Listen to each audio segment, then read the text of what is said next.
Welcome to Stiftung Astrologie und Erkenntnis in Hanover, Germany, about the Enigma of Astrology. Today with our special friend in England, Dr. Chris Mitchell. Welcome.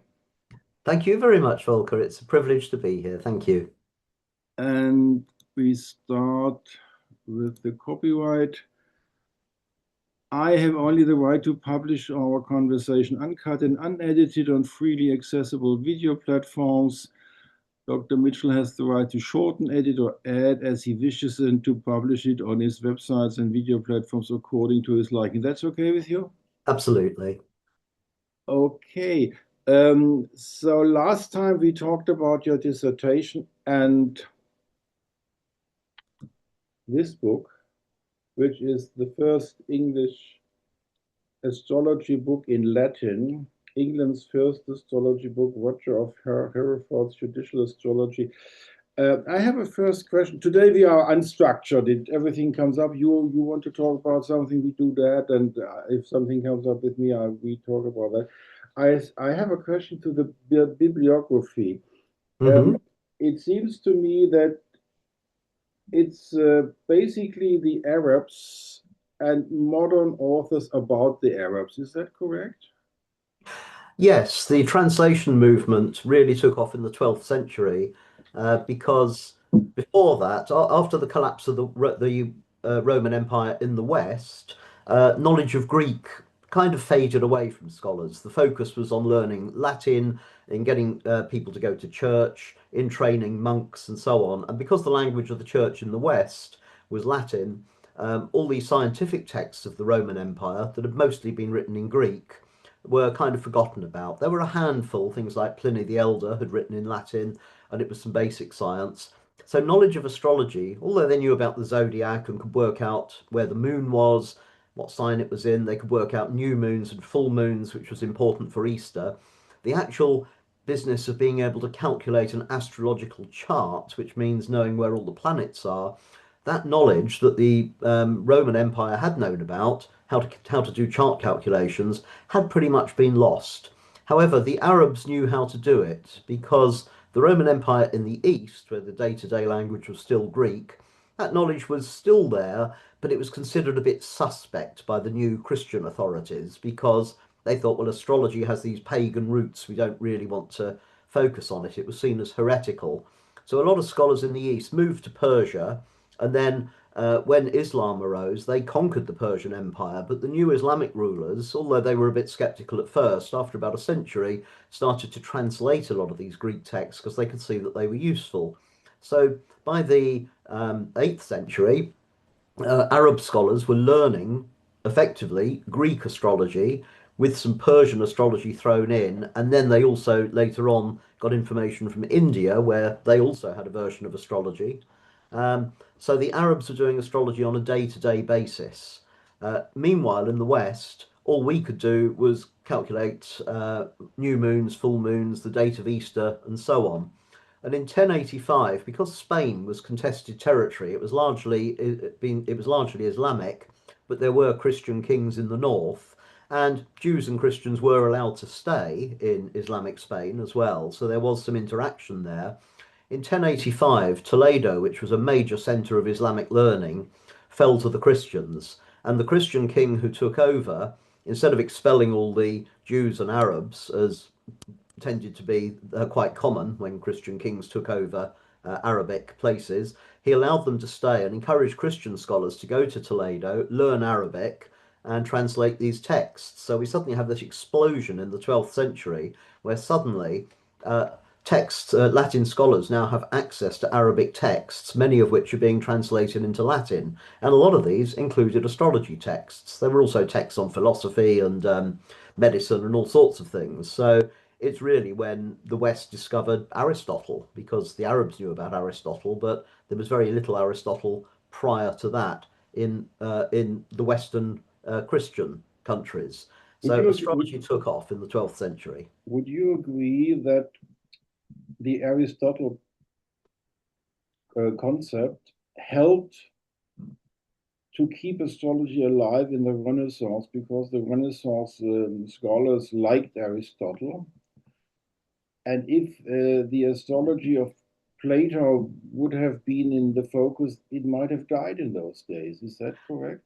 Well, it's hard to say, isn't it? Because, of course, ancient Greece had lots of gods and saw them as living on mountains, which is very clearly uh, in opposition to a Christian view of a single god, or indeed a Muslim view of a Yes, single god.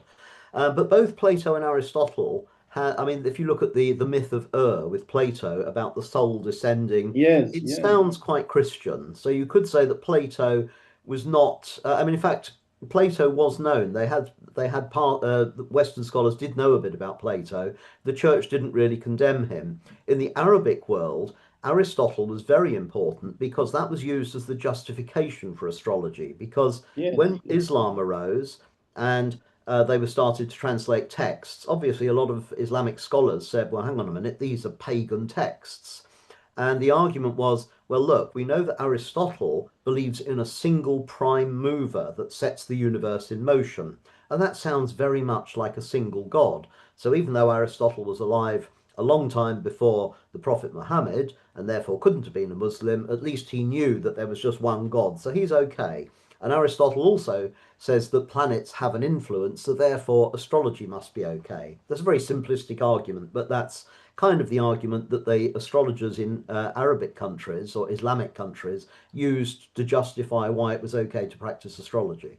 Yeah, I agree on the historical part of your ideas. Um, it was necessary for the survival of astrology in Arabic countries and later on in the Christian countries that Aristotle was in the foreground. I have Mm. a gut feeling Plato, Neoplatonism in the sense of Iamblichus and Proclus. I don't believe that that could have worked because let's put it this way, that's a sort of a natural philosophy which is in contrast to Aristotle, and it's in Mm. the center of the universal discussions, nominalism and realism. And because the Arabs and Thomas of Aquinas and those people were, and then in the university in Paris in the 13th century, I think all those people were on the nominalistic side, more or less, and that helped to establish astrology as a university subject in the universities which were created in those days. Would you think that if that had been a Platonistic, idealistic, natural philosophical approach, astrology might have had a tougher stance? It's a very good question. I mean, Roger of Hereford describes the fact that astrology is the finest of all the arts because instead of all these things that we get in the real world, you can narrow everything down to just 7 planets and 12 signs. Yeah. And I think Roger French, who was writing in the 20th century about Roger of Hereford, said this is a very Platonic viewpoint. So we could argue that Plato's world of forms ties in very nicely with the idea that everything that happens can be put into these little categories, which and astrology has that seed within it. But I do think that Aristotelianism is more important for astrology because Aristotle specifically mentions planets and their influences on things like plants, whereas Plato doesn't. It's much more philosophy rather than anything practical. And Aristotle is more on the mathematics side than Plato, right? Indeed, yes. And that is very important, I believe, for the Renaissance people, because without the mathematics, it would have died. My gut feeling. Absolutely, because you can't do chart calculation without mathematics. Yes. But of course, they did still need some mathematics to calculate Easter before the Yeah, 12th yeah, I century. agree. Coming back to the Arabs and the influence of India, we have the problem that in the old sources, well, since Ptolemy, they have the tropical zodiac, but the tables before Ptolemy had his own tables, and that helped to create a tropical paradigm. Mm. But before that, if you take Dorotheus of Sidon and those people, Manilius, they had a table problem. And some people argue that the tables were somewhat sideric and not tropical. Is that correct? Well, I don't think so, actually, because this argument was used on one manuscript, not in the book that I wrote about, but again by Roger of Hereford, where he lists the dates that the sun goes into various signs, and that's clearly sidereal. But then the text in his textbook on astrology clearly says, oh, you need to remember to add 8 degrees to everything to convert it to the zodiac that he used, and 8 degrees was about the measurement in his time. So we think that the So, astrolabe so, that so, so in his time, the difference between zodiac and tropical was 8 degrees, roughly, not yes, the 23 we have today. exactly, yes. Okay. And the astrolabes that he was using, of course, would have been Arabic in origin, and they appear to be sidereal positions. But it's hard to say because whether the astrolabes were sidereal or tropical. But in fact, I've had a look at in Oxford in the Museum of History of Science. There's an astrolabe there, which is, I think, an 8th or maybe 9th century Syrian one, and of course, it has on the reeds, it has the various stars. So I looked at the position of Regulus on that, and in Arabic, it says Regulus, and it also marks the signs, and you can see there that it is using a tropical zodiac. It's assuming a tropical zodiac set for the 8th century Okay. rather than a sidereal one. So I'm pretty sure that the Arabs were using a sidereal one. Of course, in Ptolemy's time, the difference was not very big anyway. And Yes. Yes. precession, although they knew about precession, they thought it was 1 degree every 100 years rather than 1 degree every 72 years. So it was a little bit uncertain. But I Yes. think the Arabs were probably using tropical, but we're not sure. So there may have been a variation there. But by the medieval times, Roger of Hereford was certainly using tropical because we can cast his charts to the nearest minute for house cusps, and they do Yeah. fit Okay. with a tropical zodiac. This historical period before the Arabs, there is a gap there. We have the Mm, antiquity up to sort of 600, but in 224, the eastern part of Western Asia, as we call it today, and not Middle Asia, which is ridiculous because this terminology, Middle and Western Asia, the western part was Balkan. But today we know that Western Asia is Syria, for example, and in Syria, the ruling people were not Roman in 224, but the Sassanid kings. mm, And the most intriguing thing for me is I did some research of this period 224 till the Arabs in the 8th century. Did you ever had interest in that time period? Because I did some research with Stegemann about that, and it looks like that the transference of knowledge from antiquity Hellenistic astrology to Arabic astrology was a center of the Sassanid people, and that we have lost all of those sources. mm. And it looks like that in the Sassanid courts, they had books of Nechepso and Petrosiris, which is one of my hobbies. I'm very intrigued by these two people, Nechepso and Petrosiris, from the Egyptian tradition. How about your personal approach to either the Sassaniden transference of old texts and to these two mythical figures, Nechepso and Petrosiris? Well, I agree with you. We have very little information about it. What we do know is certainly in the early 6th century, when the Emperor Justinian in the Eastern Roman Empire issued an edict. It's often portrayed as an edict against astrology. It wasn't, it was an edict against heresy. And I think astrologers were collateral damage, really. They were trying to they closed down a lot of the schools that taught natural science. And so a lot of astrologers went to the Sassanid Empire in Persia, in Judicial, which was a major center of Persian learning. And of course, the Sassanids, being Zoroastrians, were very happy with astrology.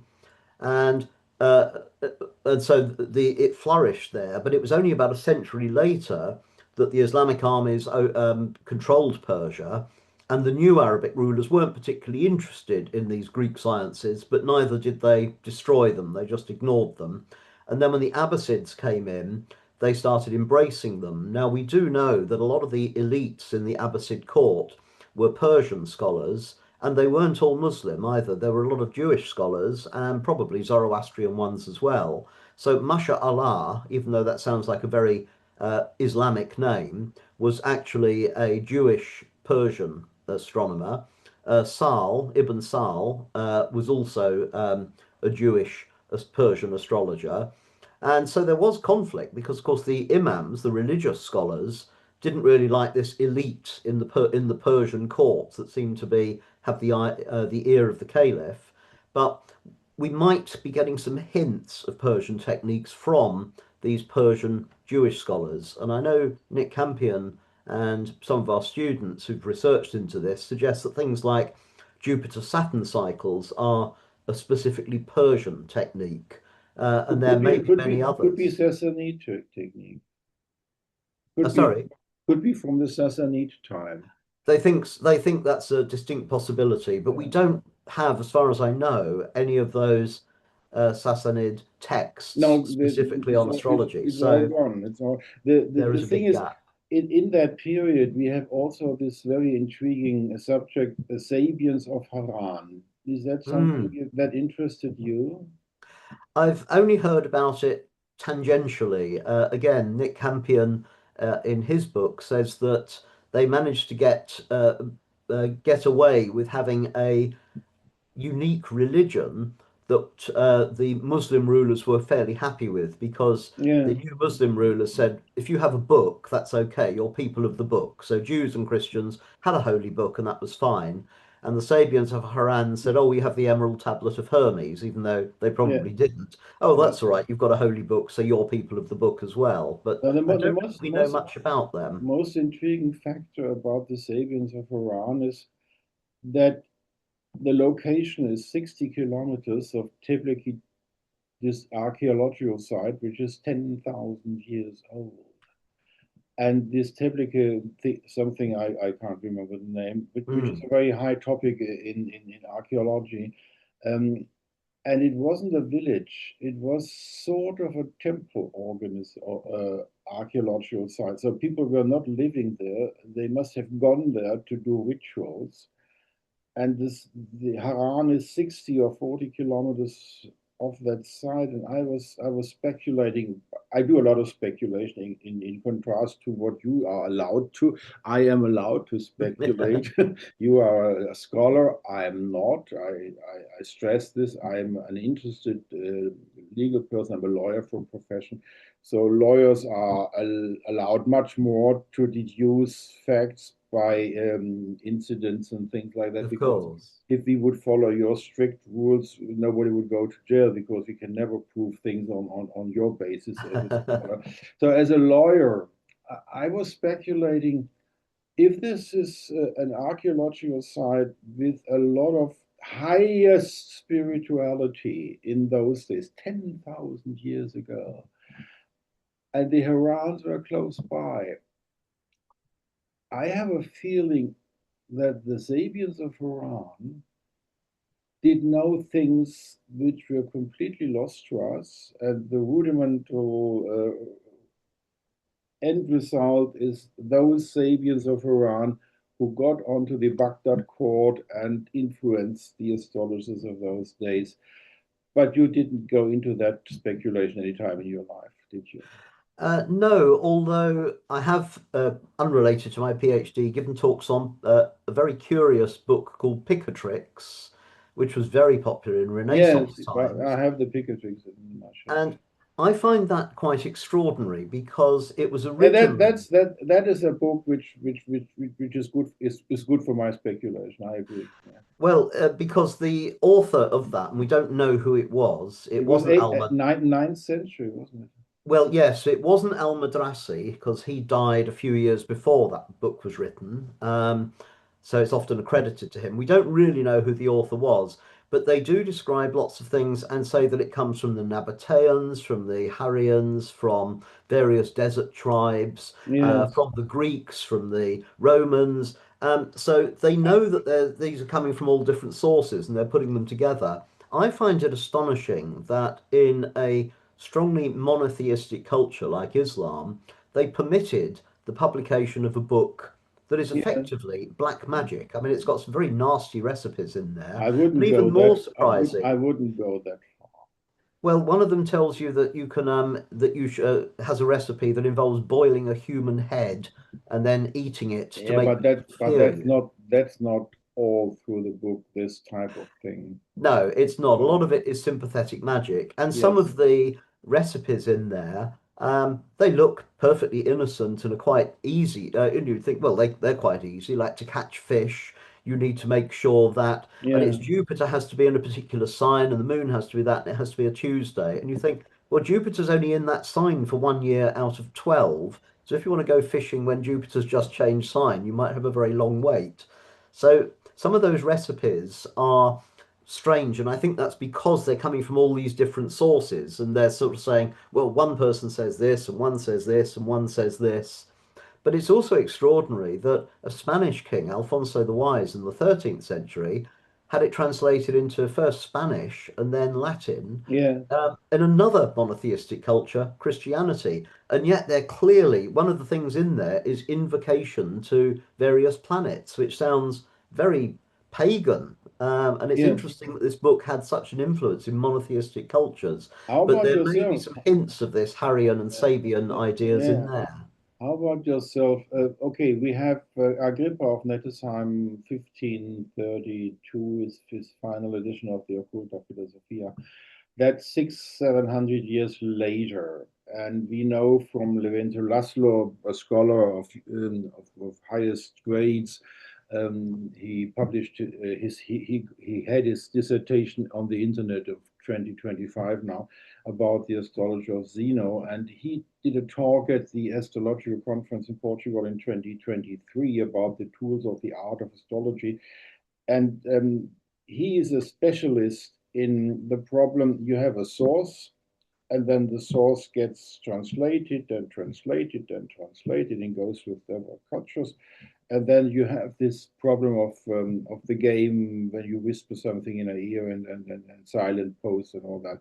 But still, he's a scholar of highest grades of this transference and transportation problem of how do we get to the modern days texts. And for example, we all know that the oldest physical source of Ptolemy is from the 15th century.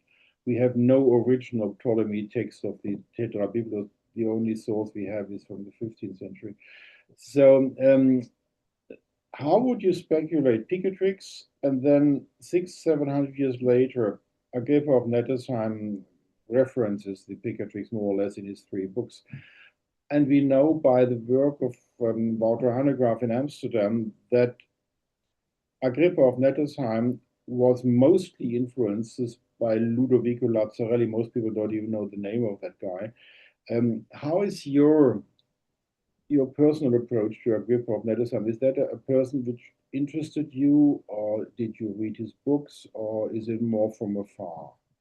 No, it's not anything that I've studied in any great detail. My focus was rather narrower than that, but it's certainly certainly very interesting where all these sources come from and how they all come together and how they change in translation, of course. And you see my lawyerly approach on the surface, and you don't like to swim on the surface. You want to dig deeper as a scholar. Absolutely, yeah. That gives me you know a lot of things I wouldn't even dream of knowing. How did you get this knowledge? You mean you sound like you are like swimming as a fish in water, where I am more the fish on the land, struggling like this. How did you manage, and how was your personal life biography? How did you manage to accumulate this knowledge and not getting curious like I am to look besides your main theme, which is medieval astrology, more or less? I'm I'm interested in Nechepso and Petusius and Plato and Mm. Proclus and Jamblichus, and I would like to do magic, but I don't know how to do it. You never practiced magic because you have other interests. How did you manage? What was your trick to get this knowledge in your head that it comes out of your little finger like just now? Well, I suppose it goes back a long way. I mean, back in the 1990s, I got very interested in Kabbalah, um, not just the kind of the New Age version of it. I bought a The book. Christian one or the Jewish one? Well, I would say the initially the New Age one. Ah, Um, okay. That's what that's Reuchling adapted for the modern days. Okay. So I read a book and just thought, oh, this looks interesting. And I tried out some of the exercises in it, including some magical ones. And I then got very interested in it and thought, and some of the chapters were about Hebrew and the Gematria, and others were about astrology, and others were about tarot. And I got interested in that's really how my interest in astrology rapidly deepened, even though I'd had a passing interest in it. This really opened my eyes to it. I did a short course, correspondence course, in the very early days of the internet with a rabbi from New York on Jewish Kabbalah, and read books like Sefer Yetzirah, the Book of Foundation, some of the Kabbalistic texts. I then took astrology much more seriously, and the astrology I was learning was modern astrology. But because I knew Nick by this time, Nick Campion, and he was saying, when are you going to do the MA? And I thought, there's a lot of history in that. I don't know much about the history of astrology. I better learn some. So I did Bernadette Brady's medieval astrology diploma, got completely hooked on that. Ended up, ironically, looking at Babylonian astrology as my MA dissertation and how the zodiac came about from the more visual Babylonian one.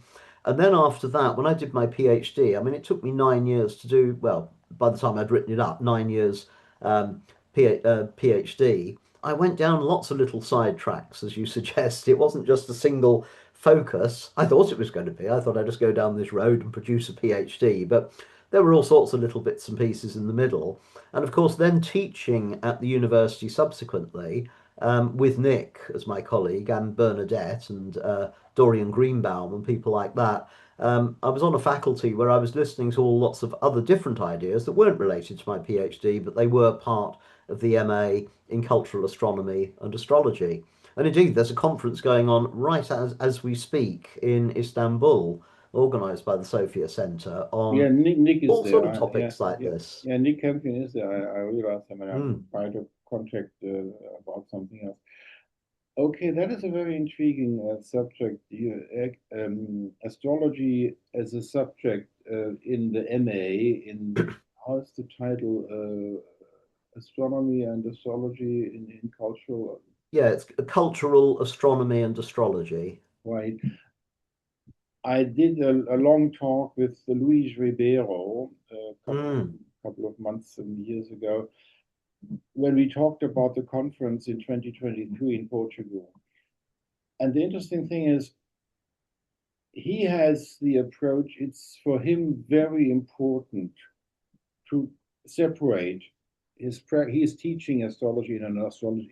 He owns an astrology school where people learn astrology, traditional traditional astrology, more or less Arabic sort of astrology. And he published a book with his partner Helena Avila, which died much too soon, much too early. Um, Indeed. and both of them entered into academia in 2010. They founded the school around 1999 something, and they changed it from psychological astrology to traditional astrology, and they published their Heavenly Spheres, which is their handbook, their manual for their school. And then they re-entered academia, both in the historical departments, and both of them did their MAs, and then they had both a dissertation. Both have been supervised by Charles Burnett. Helena Avila totally. Luis Ribeiro was supervised by his Portuguese university in Lisbon.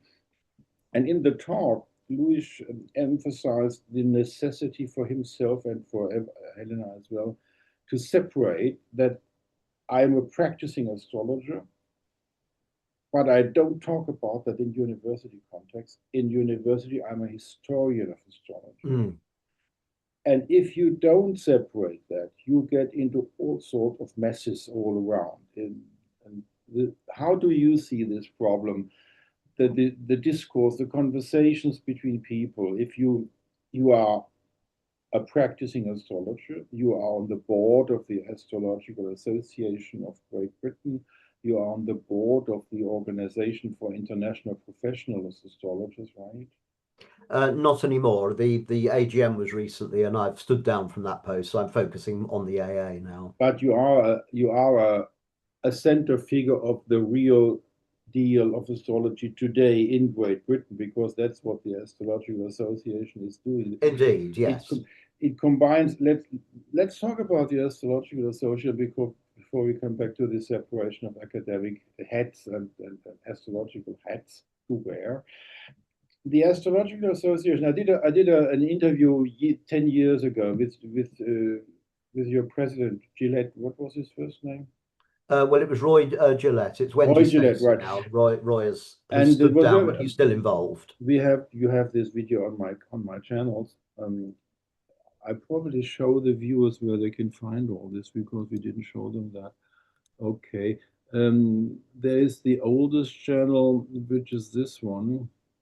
It's called Kosmologie and Mikronährstoffe, which is rather strange because cosmology is astrology and Mikronährstoffe is health issues, and so that's why there are so different videos Mm. here.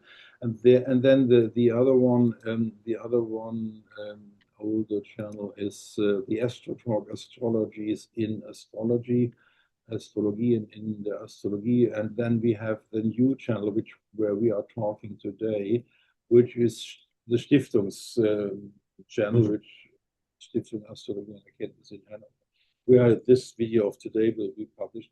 Um, when we talk about an association of astrology in Great Britain, how many people are practicing astrology being members of that association?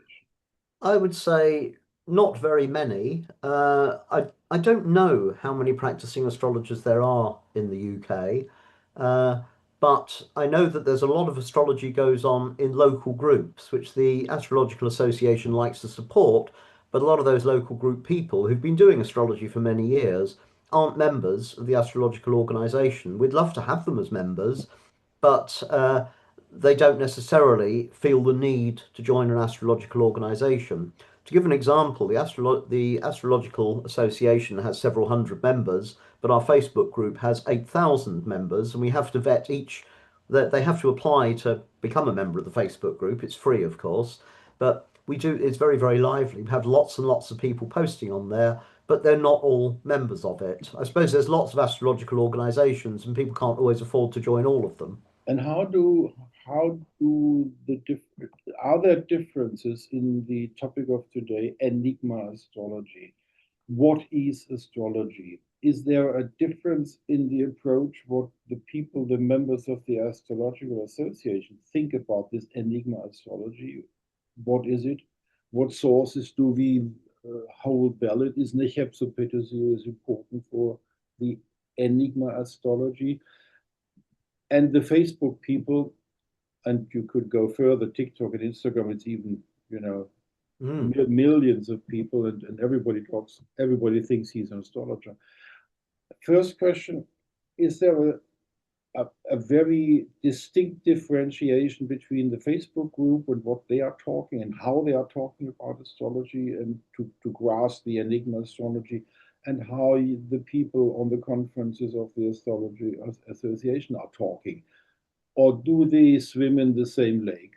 I think they swim in the same lake, and I think it's interesting what you say because I think there used to be a distinction. I remember in the early 2000s talking to somebody in local groups who'd been doing astrology for far longer than I had. She'd been doing it for 40 years or something. I was only in my 40s at the time.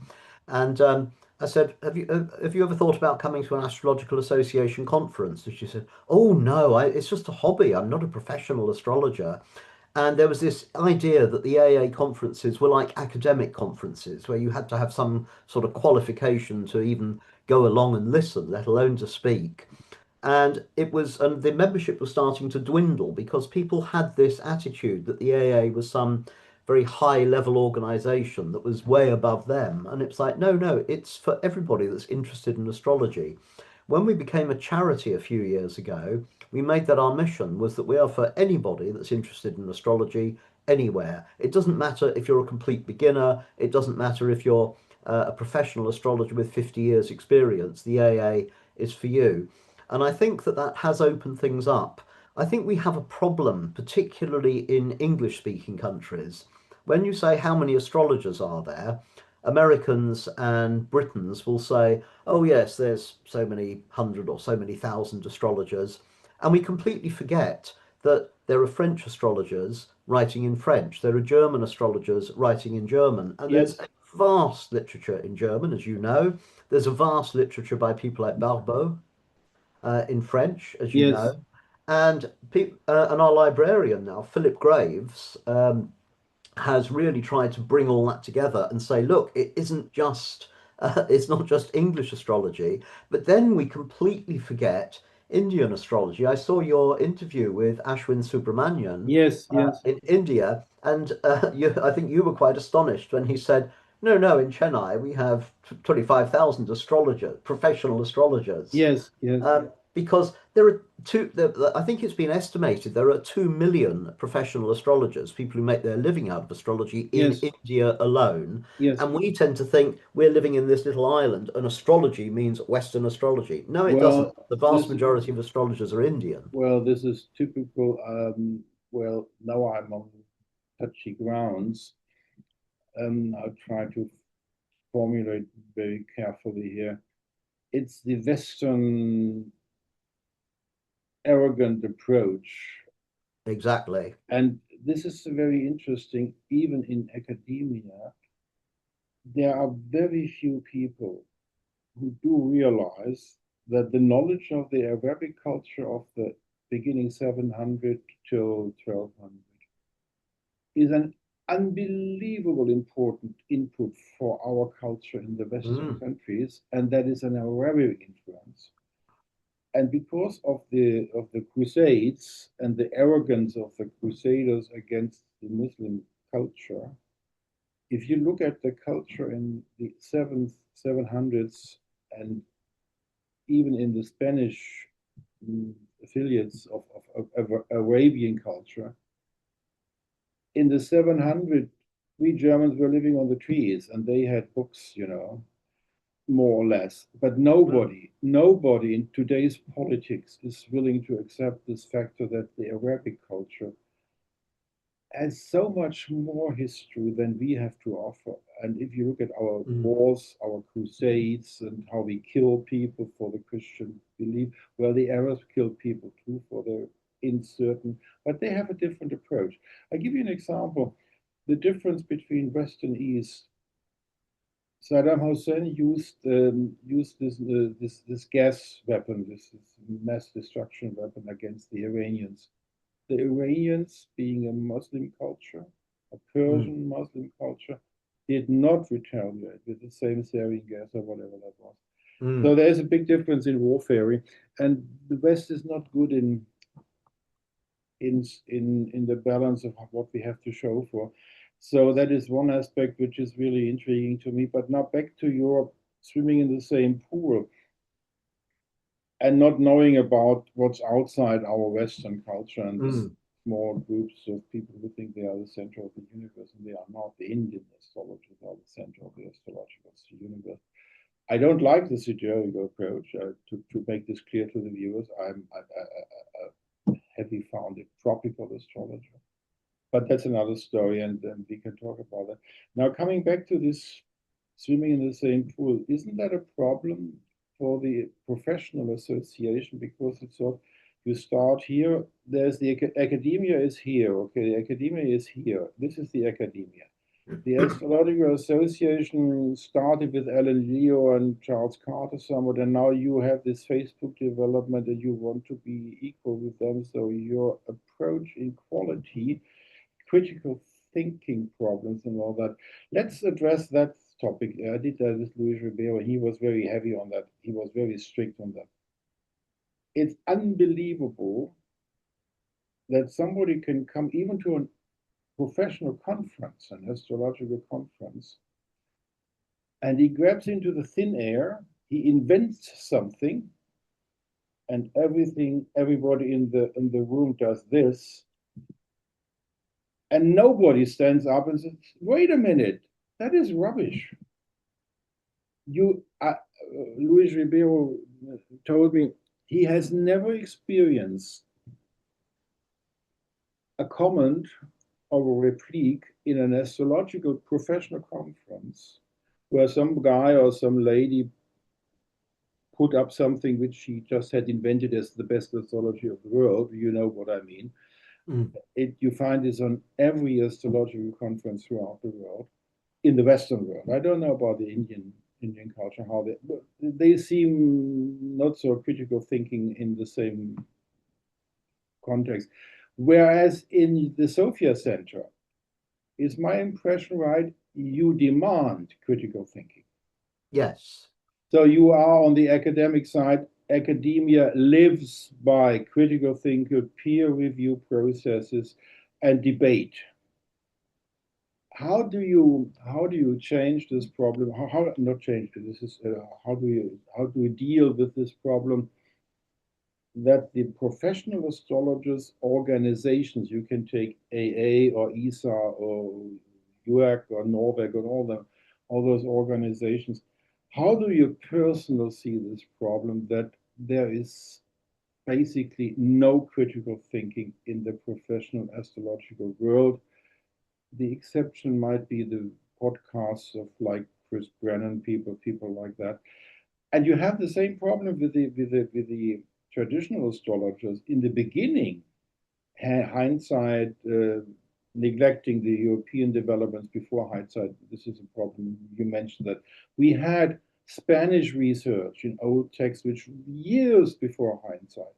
Mm, We mm. had German research years before hindsight, and we have two thick volumes by Raphael Gilbrand in Astronomy, which I showed before for the German literature in German.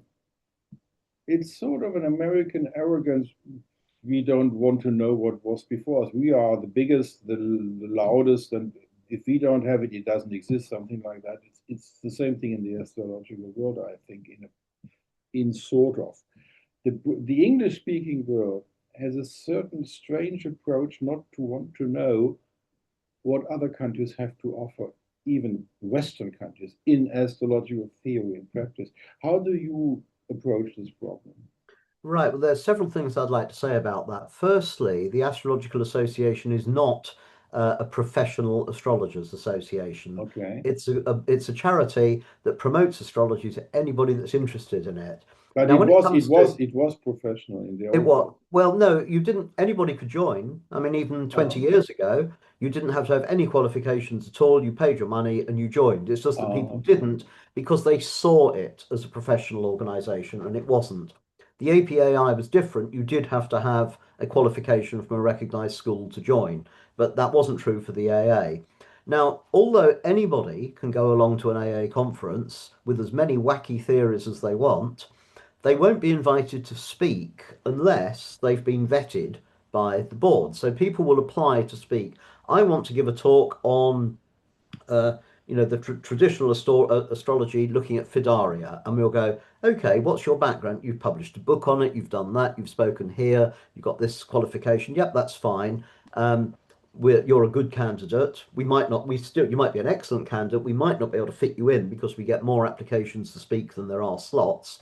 If somebody says, I've been interested in astrology for 3 years and I've discovered the secret to that, whatever, we'll go, no, sorry, you're not speaking here. You can come along to the conference and you can argue with people and you can listen, but we're not going to invite you as a speaker. So there is critical speaking in the critical thinking amongst the speakers at the conference, not necessarily the attendees. In terms of getting into arguments and discussions on the Facebook group, yes, somebody can come along with a really wacky idea and say, I've just realised that. And people will say, well, no, I don't really think that's true. And what research have you done? And people will get into a discussion on it. We try and keep it civil. If it descends into personal abuse, we delete those comments. but we do get very lively conversations on the Facebook group. Some of them are very simplistic, some of them are very detailed and very technical. But don't think it's a bad thing that we've got millions of people interested in astrology now. Because when I went to my very first astrology conference at the age of 42, I was one of the youngest people at the AA conference. Now, partly this is because conferences aren't cheap. Young people don't have a lot of disposable income, so they probably can't afford to go to a conference. But nevertheless, I did think there aren't any young astrologers, so where are the astrologers of the future going to come from? And Bernard Eccles, who is a former president of the Astrological Lodge of London, wrote his MA dissertation on why astrology is dying. And I think that was in 1999. And it was in the West, I mean, restricting it to this narrow Western English speaking view. But now we suddenly have the millennials came along, and we suddenly have millions of people that are interested in astrology, and their children are also interested in it, the Gen Y, the Gen Z, and so on. And so, out of these millions and millions and millions of young people who are interested in astrology, yes, it's usually simplistic, but didn't we all start that way? I started by only knowing that I was a Pisces, and therefore the love of my life would have to be a Scorpio or a Cancer because we're water signs. I didn't know anything else about astrology when I was a teenager, but I got interested and learnt. So, out of those millions of people doing very simplistic astrology, and remember, apps of today mean that it will tell them their rising sign, their moon sign, and everything else. I didn't have that benefit when I was a kid. Out of those millions, hundreds of thousands might go on to take it more seriously and look into it more. Tens of thousands will go on to do astrology courses, and they're the astrologers of the future. So I don't think it's dumbing down at all. And I think we've always had people that just do simple astrology. Even William Lilly wrote annual almanacs that were just for the common people that were bestsellers, and he wrote very serious texts as well. So I see it as a good thing. I think that its interest in astrology means that's going to spark that's going to create sparks that will create the astrologers of the future. And in terms of astrology from other languages, we have a policy on our Facebook group. You can post in whatever language you are most comfortable with. We have Indian astrologers posting in Hindi. We have German astrologers posting in German, French astrologers posting in French, and so on. If people can't understand it, well, there's usually a button that says translate into whatever language you're comfortable with.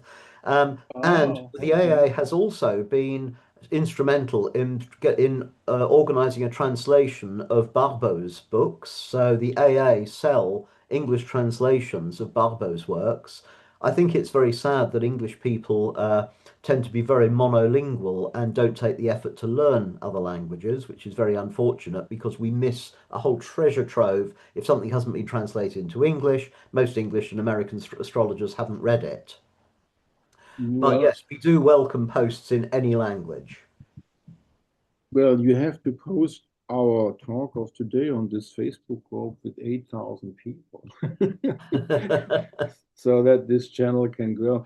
Now, you are right, because most English speaker people have no idea what this Astronova is, the specialist, the publisher of Mm, German publications. And nobody knows about this because they don't speak German. This is exactly. Astronova in Tübingen, and the publisher behind it is Chiron Verlag. There's a video I did a video with Reinhard Stiele, 40 years of Chiron publishing. So basically, you're right in that.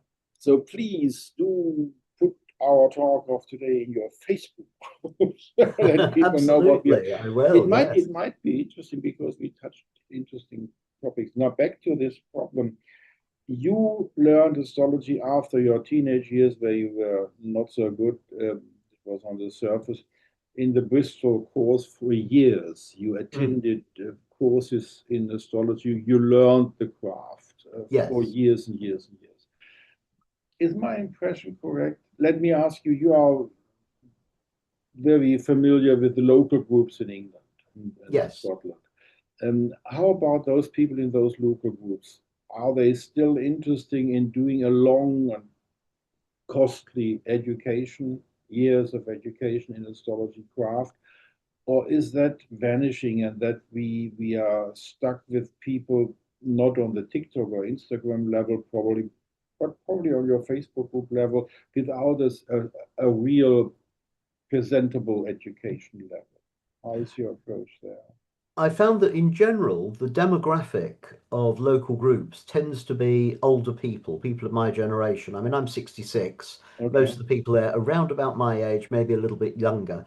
The exception is the Astrological Lodge of London, who have quite a young clientele as well.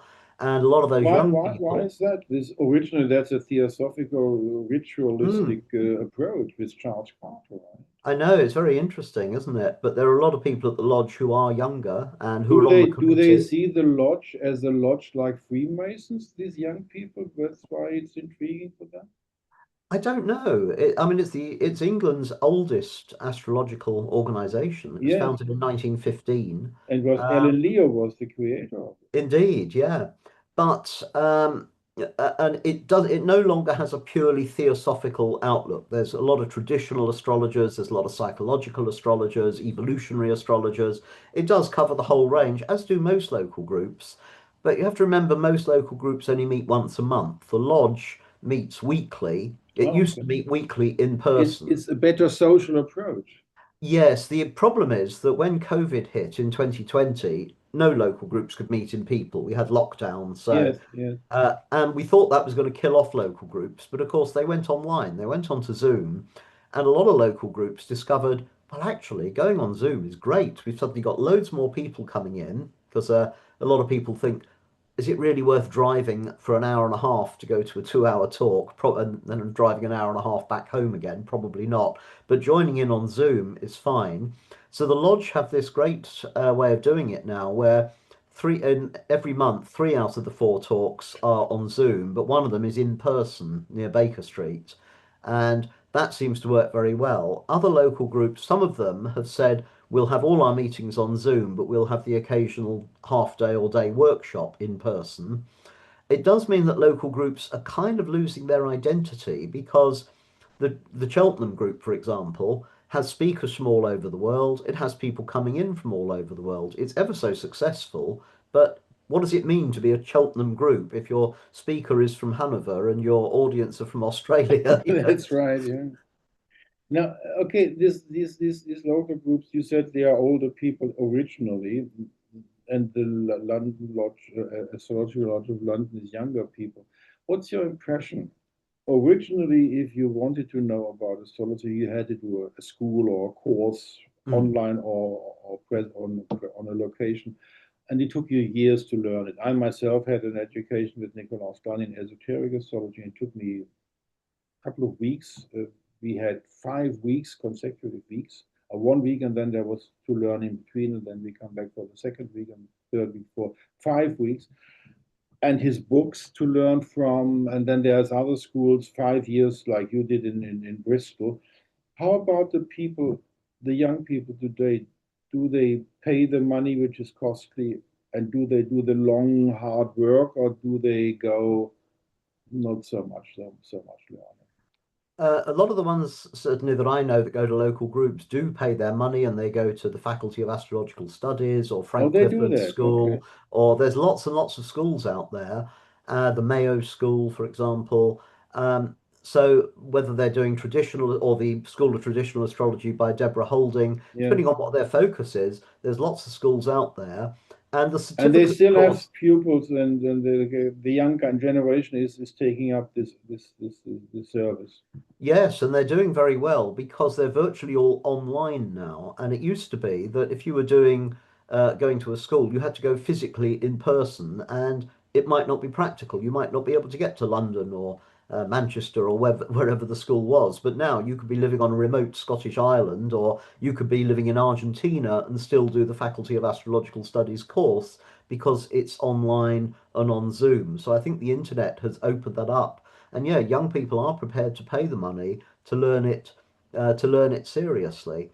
And there are a lot more resources available. I mean, one of the big problems in the 80s and 90s were a lot of astrologers seem to have a little bit of a mental block about mathematics or Yes. arithmetic. Yeah. And a lot of them, the first few lessons would be how to calculate a chart, Yes, and I then say, remember that that I that can't do that, that. that lesson. And a man called David Fisher set up a company in the 90s. You can see it in back copies of the Astrological Journal, where just send us the birth data and we will post you back a chart. And it was a service that he offered. So some astrologers would do that either because um, doing a chart by hand took a long time. People didn't have computers, and if you had a lot of clients, that was going to take up an awful lot of time. So it was more cost effective to send your birth data to somebody and get the charts, printed charts back by post. Others because they couldn't really do the calculations involved. These days, anybody can cast a chart because there's software to do it. So that's opened things up to people that are good at thinking outside the box, but aren't necessarily very good with numbers. And I think that's helped as well. But yeah, a lot of young people are prepared to do that. Others are self-taught. I was very lucky because the Bristol School of Astrology was very thorough. It had a very good diploma program, but it was incredibly cheap because it was just run by two people who were Yes, passionate yes. about astrology. So I I, was lucky. I didn't have to pay thousands of pounds. I remember our first talk. That was very intriguing. Um, okay, now coming back to Luis Ribeiro's approach, the two heads, academic head and teaching astrology in a school and practicing astrology. In the Sophia Center, how is that problem approached about these two heads? When we first started the Sophia Centre, Nick was very strict. We weren't allowed to. We had to be careful about even using the astrology word. There was a lot of academic bigotry against astrology. Um, you definitely didn't want to say that you were a practicing astrologer. You were allowed to look at it critically and say, yes, people used to do this. I suppose it would be a bit like if you were doing a university course on Egyptology, it would be perfectly acceptable to look at people who used to worship Ra 5,000 years ago. But if you admitted that you were actually a Ra worshipper yourself, they would think you were crazy. And it was a bit like that with astrology. I always thought that was a little unfair because if you were doing a theology degree and you said, oh, yes, I'm a practicing Christian or a practicing Muslim, nobody would have a problem with it at all. But if you're doing a degree in the history of astrology and say that you're a practicing astrologer, academics find that a little bit worrying, which they shouldn't do. I think Nick Campion has made enormous inroads in making the study of astrology acceptable in academia. There was Mm. still this rigid boundary that it's okay to look at it, but you mustn't practice it. But of course, the fact that 1 billion people in India are use astrology on a day-to-day basis, I think even that's changing because it is almost getting to the point where it could be racist to say astrology is a load of old rubbish. Oh, so you're Mm. saying 1 billion Hindus are Interesting idiots? approach. I will take that up. You are racist Yeah, because you you're denied. saying you're saying Hindus are stupid. You wouldn't say Yes, that about any other religion. yes. So that people have got to be more careful now, and quite rightly so. About your students in the Sophia Center, MA students and PhD students, how many of them have an education in astrology like you in Bristol, and how many don't? I would say the majority do. Um, I suspect that was the reason that at Bath Spa, I think when they first started the course there in person, which was what, 30 years ago, something like that. 2003, yeah, 2000. Yeah, yes, 20 odd years ago. Um, I think the university were expecting some young BA graduates in, say, sociology to do this course to say, this is an interesting phenomenon. Why is it that in the 21st century, intelligent people still believe in rubbish like astrology? And of course, what they actually got was a bunch of people in their 50s and 60s who were practicing astrologers. And I think that freaked them out a little bit. Yeah, that might be the background of why Nicholas Camping had to change venues and go to Hereford or Trinity at St. David. Um, this campus in Lampeter is an online campus, more or less. You meet once a year, I believe, in summer for people who want to meet in the MA Yes, program. it's How? good because it means we can get students from all over the world and they don't have to give up their jobs. The big problem when it was in Bath, we did have a lot of overseas students. and they had to give up their job for a year to come and do an MA. And Mm. so they were independently wealthy. Most of the American students we had were running successful businesses. They had to put that on hold for a year to do the MA. Yeah. The UK government wouldn't give them a 2 year visa. They'd only give them a 1 year visa, which made it very stressful for them. Whereas now, you don't have to give up your job. You can still you can do the MA and do your day job as well. So that's really helped. It is a shame that we don't get that personal connection. It was an amazing, magical sensation sitting in a class with people like Liz Green and Bernadette Brady and Judy Hall and I all these think people so. whose books I had on my bookshelf. I think the problem with this online Zoom-based courses in the astrology of Sophia Center, you are missing the energy, the spiritual energy, which the egregor in the classroom, Mm, if you're familiar with that term. Do you know what that is? yes, the sort of well, like yes, A living entity, a the group living create, entity. yeah, Yeah, there's you and the and spirit you of the and class. in an Ahriman approach, this is my anthroposophical side speaking. Um, you don't have that.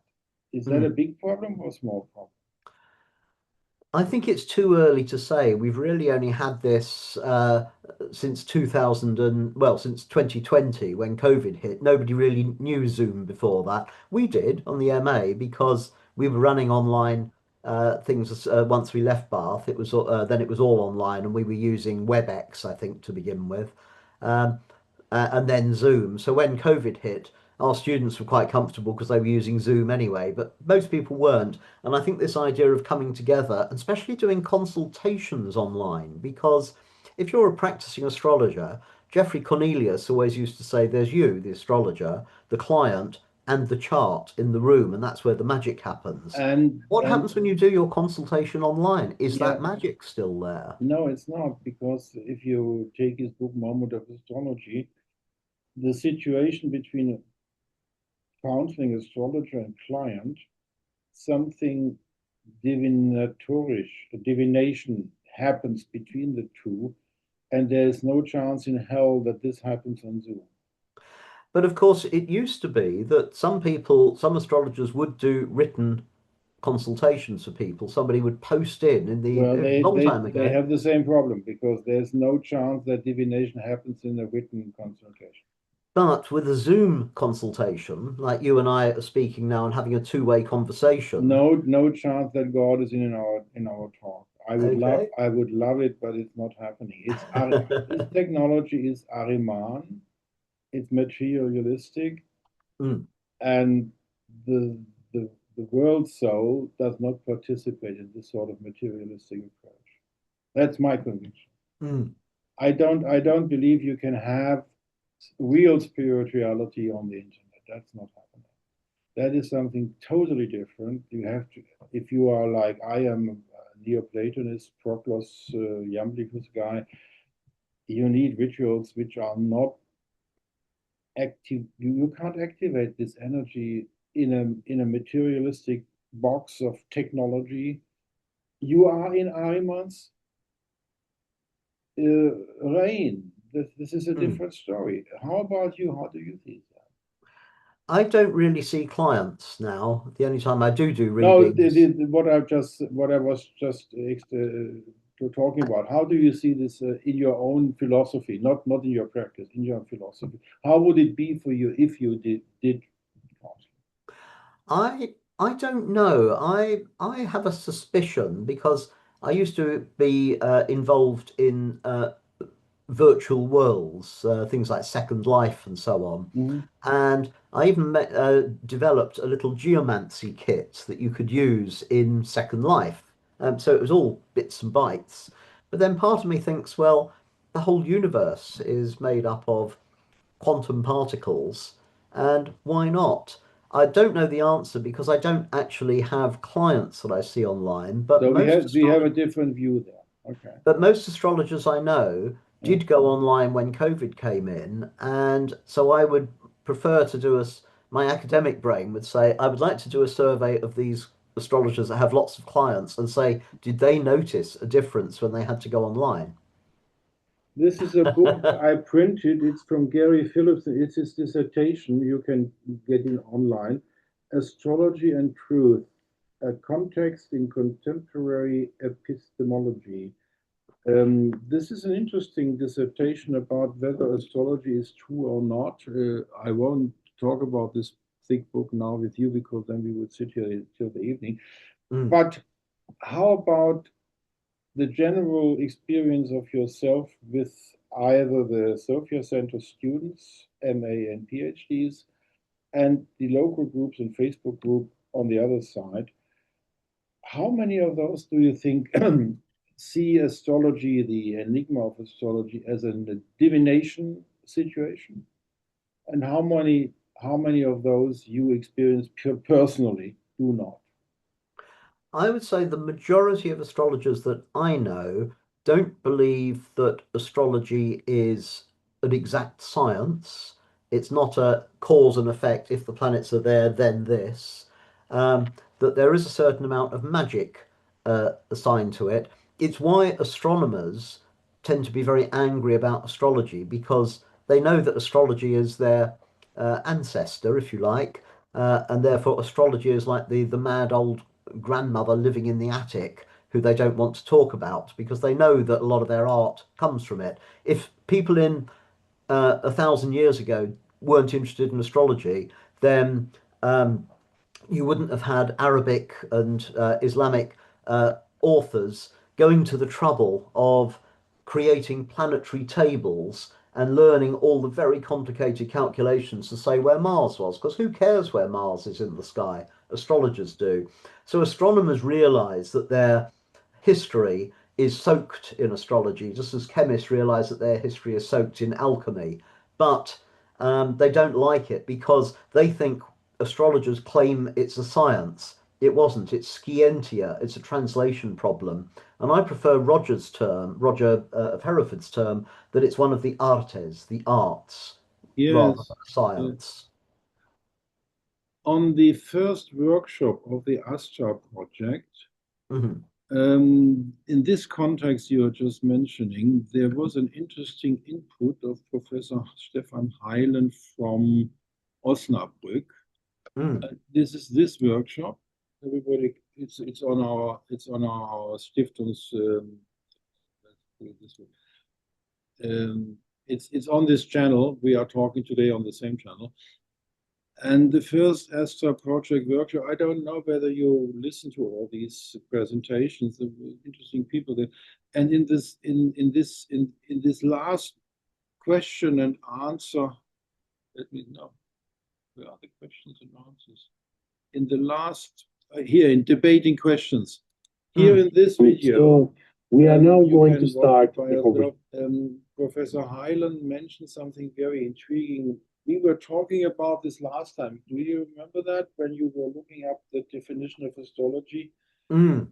Would you like to elaborate what you found out that astrology is the exoteric and astronomy is the esoteric thing? Exactly. The Oxford English Dictionary still gives astrology, sorry, as the study of planetary positions, and astronomy, as an old obsolete term, is the influence this has on people. Of course, because astrology and astronomy were so intertwined, we still have astrological terms. Disaster is Yeah, literally a disaster, yeah. a bad combination of stars. So it's funny, I think, that 1,000 years ago, Muslims, Christians, and Jews were all working together doing astrology, and now all three of those religions tend to condemn it, which is quite Yeah. quite interesting. Coming back to the big Astra project, Levento Laszlo plays a role there. He's also on Chris Brennan's astrology podcast. Levento Laszlo is a very important person for me because of his work, his research, addressing the source problem. How do you feel about the source problem? What do you mean the source problem? Well, the text problem, where we get what we think was astrology, and in reality, we don't have any original text; they're all gone. Tetra Biblos 1500, the only source, the physical source, and we have all this. For example, in the Arabic world in Baghdad, Dorotheus of Sidon was a superstar. Ptolemy didn't exist Mm. on that level. How do you and how do you how for okay the threefold question your personal approach to this problem? How do the people in the Sophia Center, the teachers and the students, approach this problem? How important is it for them? How agnostic have they to become about this problem? And how about the Facebook groups and the local groups about this problem? How much sensitivity exists in these three approaches, your personal, Sophia Center, and the astrological local groups? In the Sophia Centre, we're very rigid about it, and any claim has to be backed up. And views have changed. I mean, for example, in the early days of the Sophia Centre, we used to tell our students that horary astrology didn't really exist in Hellenistic astrology. It was an Indian add-on. It was an India horary was Indian, and I think Chris Brennan at that stage also subscribed to that view, and he Till he said, till he met Levento Laszlo. and he took the view that yes, I know that you can find it in some of these Hellenistic texts, but you've got to remember they were translated into Arabic, and this was therefore an Arabic add-on. Yes, yes, yes. However, Dorian Greenbaum Yes. has comprehensively rejected this because the Greeks did have katarche, which is electional astrology, and some of those electional examples given in the Greek texts say, um, or the best time to do something, like the best time to buy a sheep is when Aries is in the ascendant. But she also gives an Hellenistic example. Greek. Go ahead. She also gives an example where it says, and this is the best time to do something, or at the time the question was asked, which is pure horary. So it wasn't simply it was certainly used in India, but it might well have been Greek as well. So we now refer students to that and say, however, once somebody says this, but somebody else says that, it's very much if there are differing views, we're very open about the fact that there are differing views, and we have evidence either way. It might be an Arabic add-on because of the translation issues, or it might be an original source. There are translation errors. I mean, when in my own work on Roger of Hereford, he has a thing where he refers to the fourth house as being the house of the parents. It could be the mother or it could be the father, which struck me as a very modern take, because that's what modern psychological astrologers say. Fourth, because with the astrological alphabet, fourth is associated with Cancer and the moon. Traditional astrologers didn't have that link. It was fourth house was father, simple as. 10th house was mother. But Roger of Hereford in one of them says, ah, well, we have something happening in the fourth house. This could be the father or the mother, but because of various other factors, we think it's the mother. And I thought, well, that sounds very Liz Green. It's a parent's house. It doesn't sound very traditional. But he was getting it from Adelard of Bath, who had translated in his abbreviation to the introduction the one of the Arabic words as parentes. And he actually says this is the house of the parentes, that is to say, the mother or the father. But the actual, when you look at the full uh, introduction by Abu Mashar, he's very specific about the fact that it's father is the term that's used in Arabic, and it may have been a mistranslation by Adelard of Bath that Roger of Hereford picked up on and said, oh, it's the house of the parents rather than the house of the father. And it's because in some contexts that Arabic word could have meant one's ancestors in general. Um, and so it's little things like that where later authors are working from Latin translations of the Arabic, of the Persian, of the Greek, and we don't know how many different things have gone on in those translations from one language to another. And now, of course, we're reading it in English or German or French, and that has gone through various stages of translation from whoever wrote it originally. So yes, there are translation problems there, and we're aware of those. And some of our students, because we have a lot of international students, do use German original sources or French original sources. I'm not talking for traditional, I'm talking for, say, psychological. Yes. So when somebody's looking at the Hamburg School, instead of reading an English translation of a book by Witte or something, they will Yeah. actually be quoting from the German book and use it and using their own knowledge to say this is what it means. And Yeah. we really encourage that. For the viewers and probably for you, 2023, Dorian Greenbaum was reporting about her newest research, and it's now proven, scientifically proven, that orrery is Hellenistic. Yes, And yeah, that is the same result which Levento Laszlo was talking with Chris Brennan in 2018 something on the special side on our Stiftung side. We have the Levento Laszlo in the talk on the 12th of May. yes. And if you go on that side, on the beginning of the side, here's the origins of Horary astrology, and there you can read this transcript. Now going back to Well, you. Dorian is on the faculty of the Sophia Centre, which is why we now don't tell students that it's not that it's not Greek. Yes. Changing subject, when you decided you wanted to do medieval astrology, why did you? Because I'd done Bernadette Brady's Astrologos diploma in medieval astrology, starting off thinking, oh, it's going to be a bit simplistic. I've done, I learned modern psychological astrology, and what can you do with 7 planets and 12 signs? How did a society that lost a third of Europe, or sorry, 40% of Europe perhaps, to the Black Death, manage without Pluto? But then I realized that although there were things missing from medieval astrology that we now have in modern astrology, there are so many techniques that are in medieval astrology that we've lost. And I think you can mix and match. I don't think there's one universal truth. I think astrology is the universe talking to us, and it talks in lots of different languages. And therefore, we can use this technique or this one or this one, and they all work. They're all telling different parts of the same story. We have the specific situation that one person was doing a great job in supplying with reasonable money books about the medieval astrology of the Arabs, which is Benjamin Dykes in America.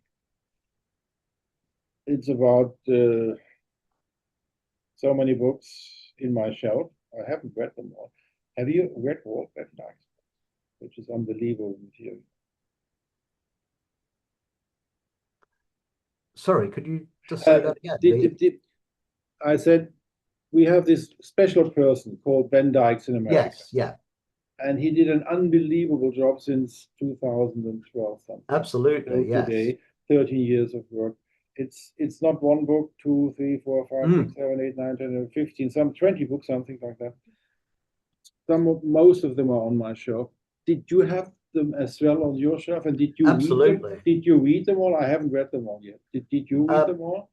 well, I can't say that I've read all of his first masterwork, Book of Astronomy, because it's in 2 volumes and it's vast. Mhm. But I do refer to it a lot as a reference text. I've read a lot of his other books, and of course, I've met him several times at conferences. He was very helpful to me when I was doing my PhD in answering some really puzzling questions about, well, what on earth does this technique mean? And he said, oh, actually, I've seen that technique in, and then very kindly gave me copies of some of the papers that he had on it. So Ben Dykes was definitely very helpful in my PhD, and there are a number of things that I wouldn't have been able to do without him.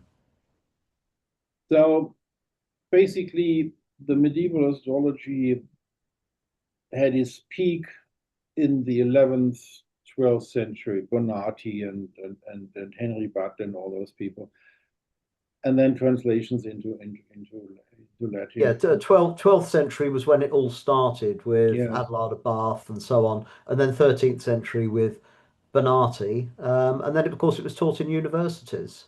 My impression is if you take the Shlomo Zela publications about Ibn Mm, Ezra, which is the same time frame, and then Henry Butt is 100 years later. Um, and we have this wonderful edition of 4 scholars about Henry Butt's autobiography, which people mm. can look up in the internet. Is my impression, would you agree with me that the astrology of those days had its peak And then something strange happened. I attributed it to the nominalismus realismus discourse, so that the universities who had astrology as a subject on studying at university, it was mandatory for everybody to study astrology till the 16th century. But in the 16th century, the Renaissance astrologers sort of knew about the medieval astrology, but they began to change. And then Kepler came around the corner, and Morin de Villefranche came around the corner, and Lilly came around the corner. It's all about the 17th century sort of. I don't like that. I don't like what they did. They threw out, as you mentioned earlier, they threw out a lot of important elements of the original astrology of the Arabs and the medieval times. How about you? Do you like Kepler, what he did, or do you like Morin de Villefranche or what Lilly did? I think it's more nuanced than that. I mean, one of the big changes that wasn't to do with throwing anything out really was by the time of Lilly, he's using one daytime ruler and one nighttime ruler instead of Dorothean triplicities, and Okay. he's using Ptolemy's tables of terms instead of the Egyptian terms. Yes, That's just a tweak to the technique. Now Kepler, of course, was an astrologer, but he thought that the important thing were aspects between yes, planets and not the houses that they were in and so on. And so he saw that there was a strong core in astrology, but he also saw that there was a lot of things that he didn't agree with. And of course, by dividing the circle differently and saying, well, what if we could do thirds and quarters? yes, Why can't we do eighths and fifths? But William Lilly, of course, was a younger contemporary of Kepler. And in Lilly's book on directions, he says when you do directions, it is really important to use the new aspects like the quintile. And Lilly even has a symbol, a glyph for a quintile, which is a little heart. So Lilly was quite happy to say, oh, look, all this new stuff coming along, let's use it. He used quintiles. Um, and these were brand new. This is a bit like astrologers of today deciding that they're going to use Sedna. I mean, or Eris. Lilly was perfectly happy to adapt and take these new things on board. We tend to think he was traditional, Kepler was modern and threw all this traditional stuff out, but it really wasn't that simple. And of course, Lilly used Kepler's ephemeris as well. so that begs the question, considering all what we have talked today, the enigma of astrology, what is astrology for you personally? Sorry, what is it? What is astrology for you personally? Well, as I say, I think it's the universe speaking to us, and I've no objection to using Uranus, Neptune, and Pluto in my medieval toolkit because they add to the story. And you can look at, I think, whichever lens you look at it, you get a slightly different picture, but they all add to the story. I don't subscribe to the theory that there is one true zodiac. You either use sidereal or tropical. Yeah. There is one true house system, and so on. I mean, horary does confuse me because the house system you use can give entirely different results. You know, you might find that Saturn rules your fifth and not Okay. Jupiter or whatever. Okay. You remind me of the approach of Heinrich Rantzau, which was the core discussion problem for the habilitation, the postdoctoral thesis of Dr. Günther Hößmann. We had talks yesterday about this habilitation of Heinrich Rantzau.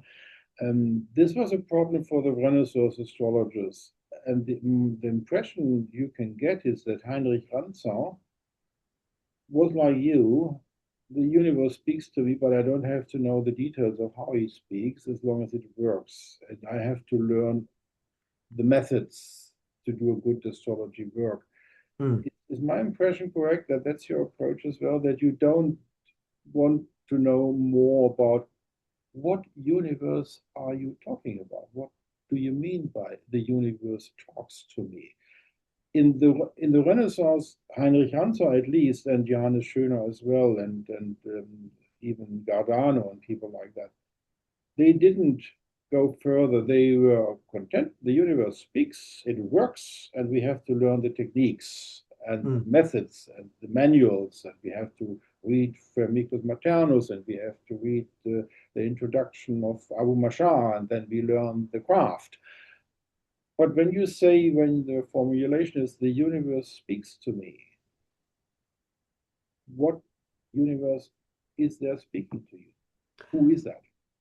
Well, I think I was influenced by Bernard Eccles, who was the past president of the Astrological Lodge of London, when we did a talk on medieval astrology at Berkeley Castle, which is where King Edward II was murdered, at a part of a joust festival. We were employed to give a talk on it, and they said, "Oh, can you do some medieval fortune telling while you're there as well?"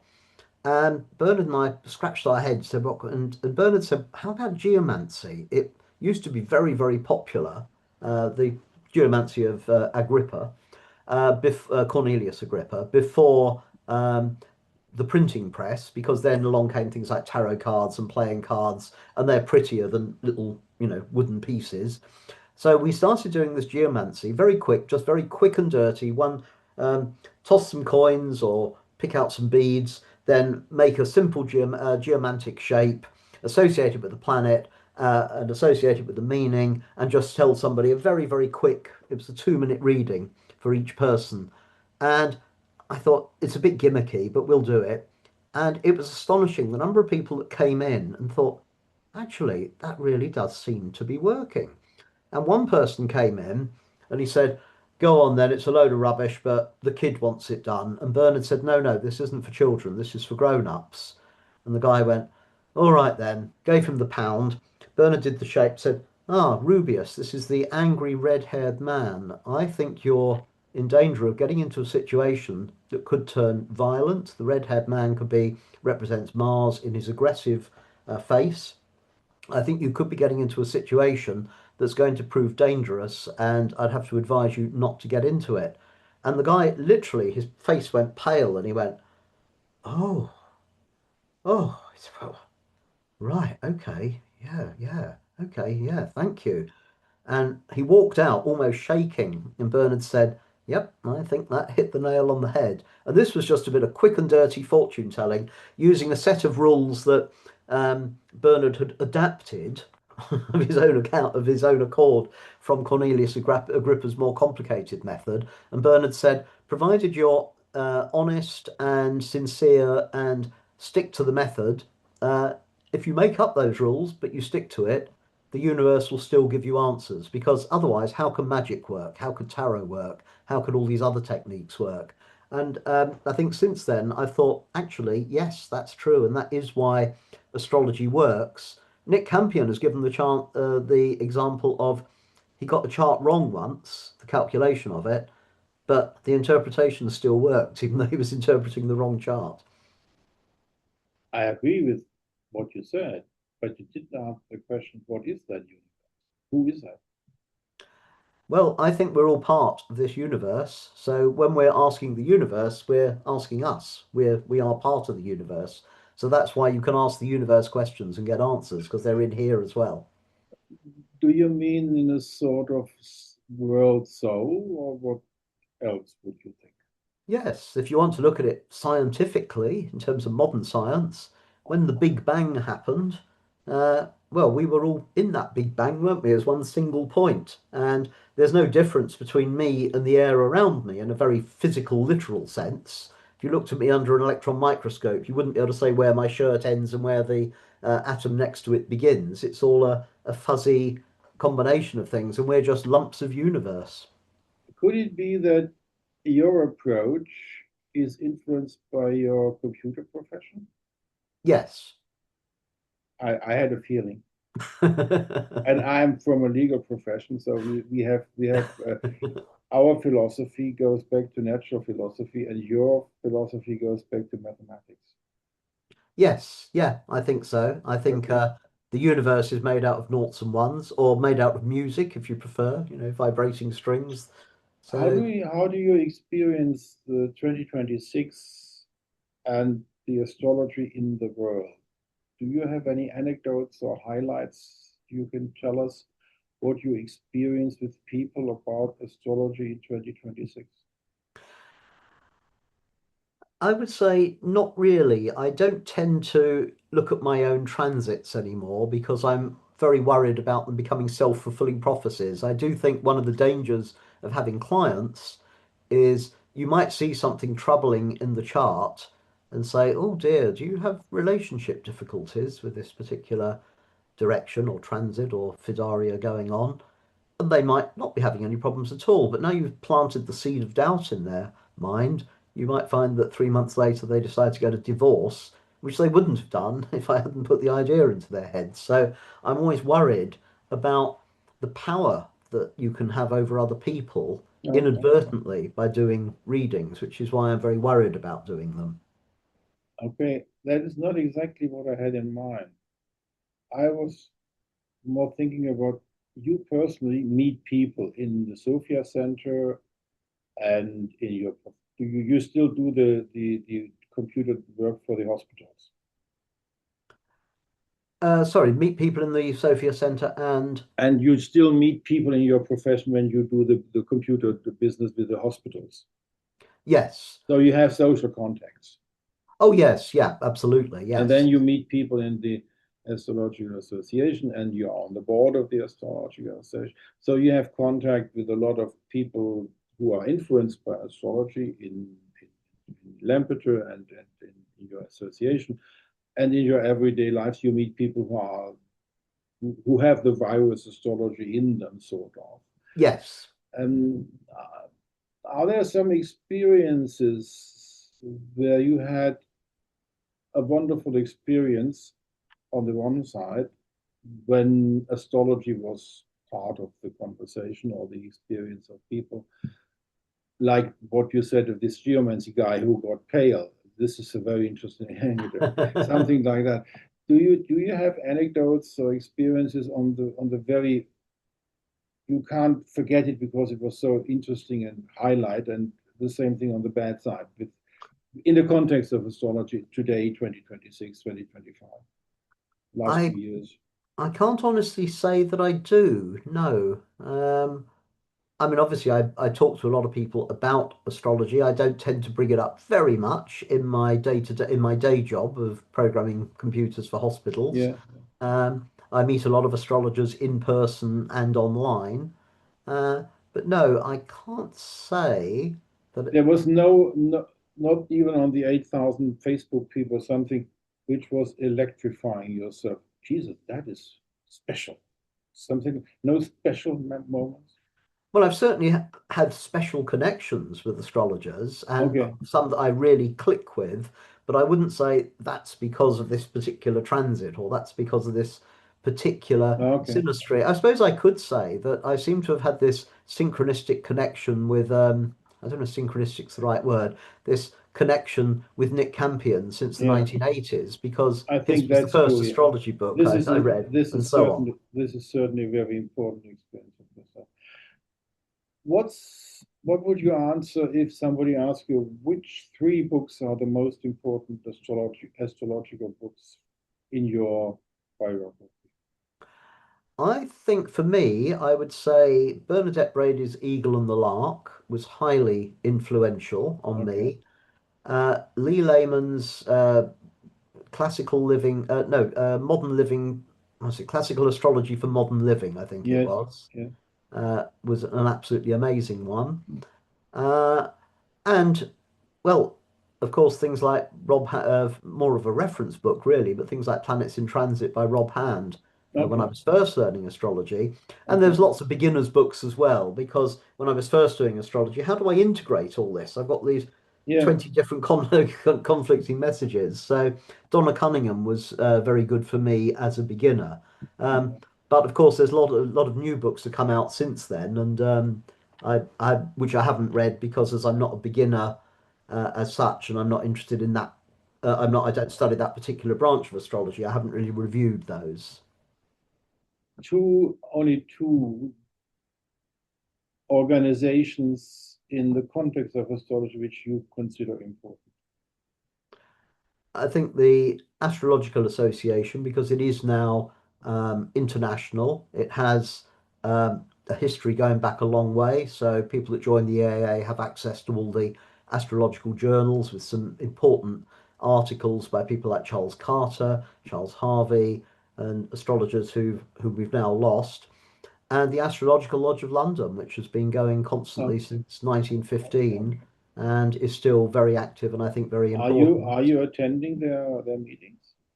Oh yeah, well obviously I'm involved in the AA and go to the AA conference. I'm involved in the lodge, not on the committee or anything like that, but I certainly do go along to meetings. I'm taking part in their play about William Lilly in July. And I go there in person and enjoy socializing with the people at the lodge as well. So for me, they're two very important organizations. Changing subject, astrology on the internet. How do you see the astrology on the internet? Advantages and disadvantages.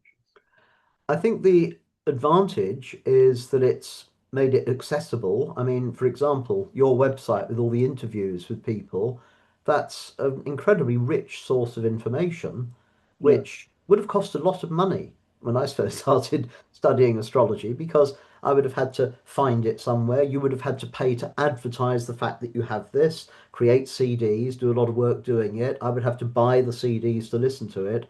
Whereas now it's all available very easily. The downside is that somebody will try and take a complicated topic and condense it into a 45-second TikTok. Yes, Um, we have and that problem. Yeah. I mean, I think I did annoy Chris Brennan when he had the discussion with the argument with Deb Holding about whole sign houses. And he gave a 6 hour response. And he said to me, "So have you listened to my response?" And I said, "No, Chris, I'm waiting for you to do the 45-second TikTok to summarize it."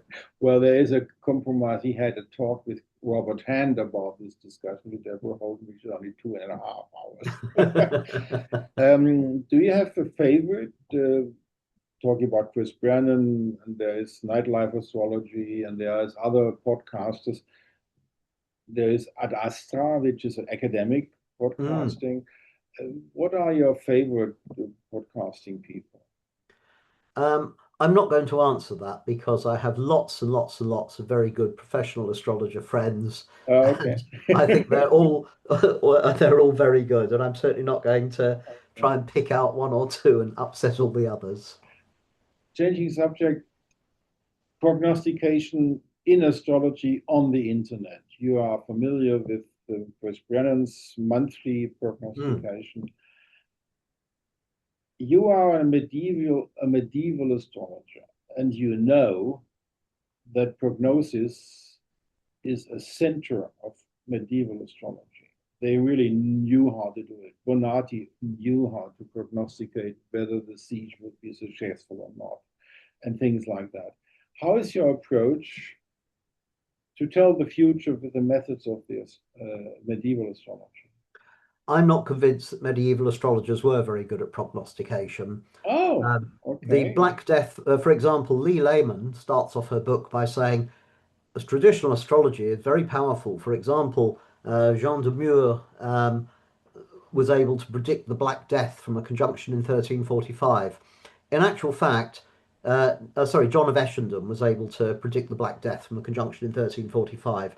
In actual fact, he wasn't. In 1345, there was a conjunction of Mars, Jupiter, and Saturn that it was important. So much so that in the 12th century astrologer Abraham Barhia, 200 years earlier, said this is one to watch out for. And indeed, 200 years later, it was a very hot topic.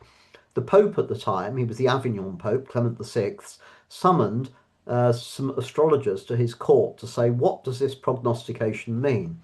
He summoned Levi Ben Gerson and Jean de Moore and somebody else whose name somebody Duval, forgotten the name, and they all gave their prognostication. Levi Ben Gerson gave a very detailed one with lots and lots and lots of things about a war coming from the kingdoms in the north and all sorts of all sorts of religious upheaval.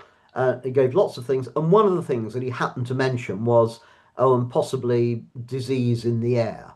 But it was all very vague. Most of his stuff was not about that. He was giving very detailed stuff about how there would be an invasion of one country by another, and so on. He died at the papal court, not of Black Death. He just happened to drop down dead almost as soon as he had finished this. And then in 1347, the Paris Academy said, when the Black Death was in full swing, what was the cause of this? And they attributed it to this 1345 conjunction. John of Essendon then also wrote about it, saying why it had happened and explaining why this astrological conjunction could have meant that. But he was writing in 1348 after the event. So just like modern astrologers, they were much better at post-diction than Yes. prediction. And in fact, Levi Ben Gerson, you wouldn't read that and say, yeah, that was, he predicted the Black Death. He didn't. And we get a similar thing today. I remember after 9/11, a lot of people said, Rob Hand is an amazing astrologer because he predicted this. Now, Rob Hand himself said, no, I didn't. I did not predict this. I simply said there may be terrorist attacks in this Saturn Pluto opposition. And he said, but that wasn't new. 9/11 wasn't the first one. There'd been a terrorist attack a year before. There'd been another one 2 years before. So I was being very general. So to his credit, Rob Hand didn't try and take the credit for predicting 9/11. He said, no, I didn't. So I don't think medieval astrologers were very good at it. They were very black and white, very general. And I'm not sure that the future is fixed. This debate about free will and determinism has been going on for 3,000 years, and I nobody's going to tend, I solve it tend, anytime soon. partially I disagree with you. On the first workshop of the Astra project, Stefan Heilen was talking about tacit knowledge. You can watch the video if you want to go into detail.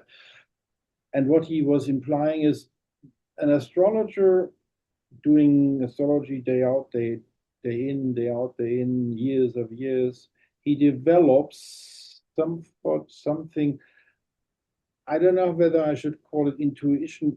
I remember Lee Lehman, Martial Arts of Horror. You remember that book?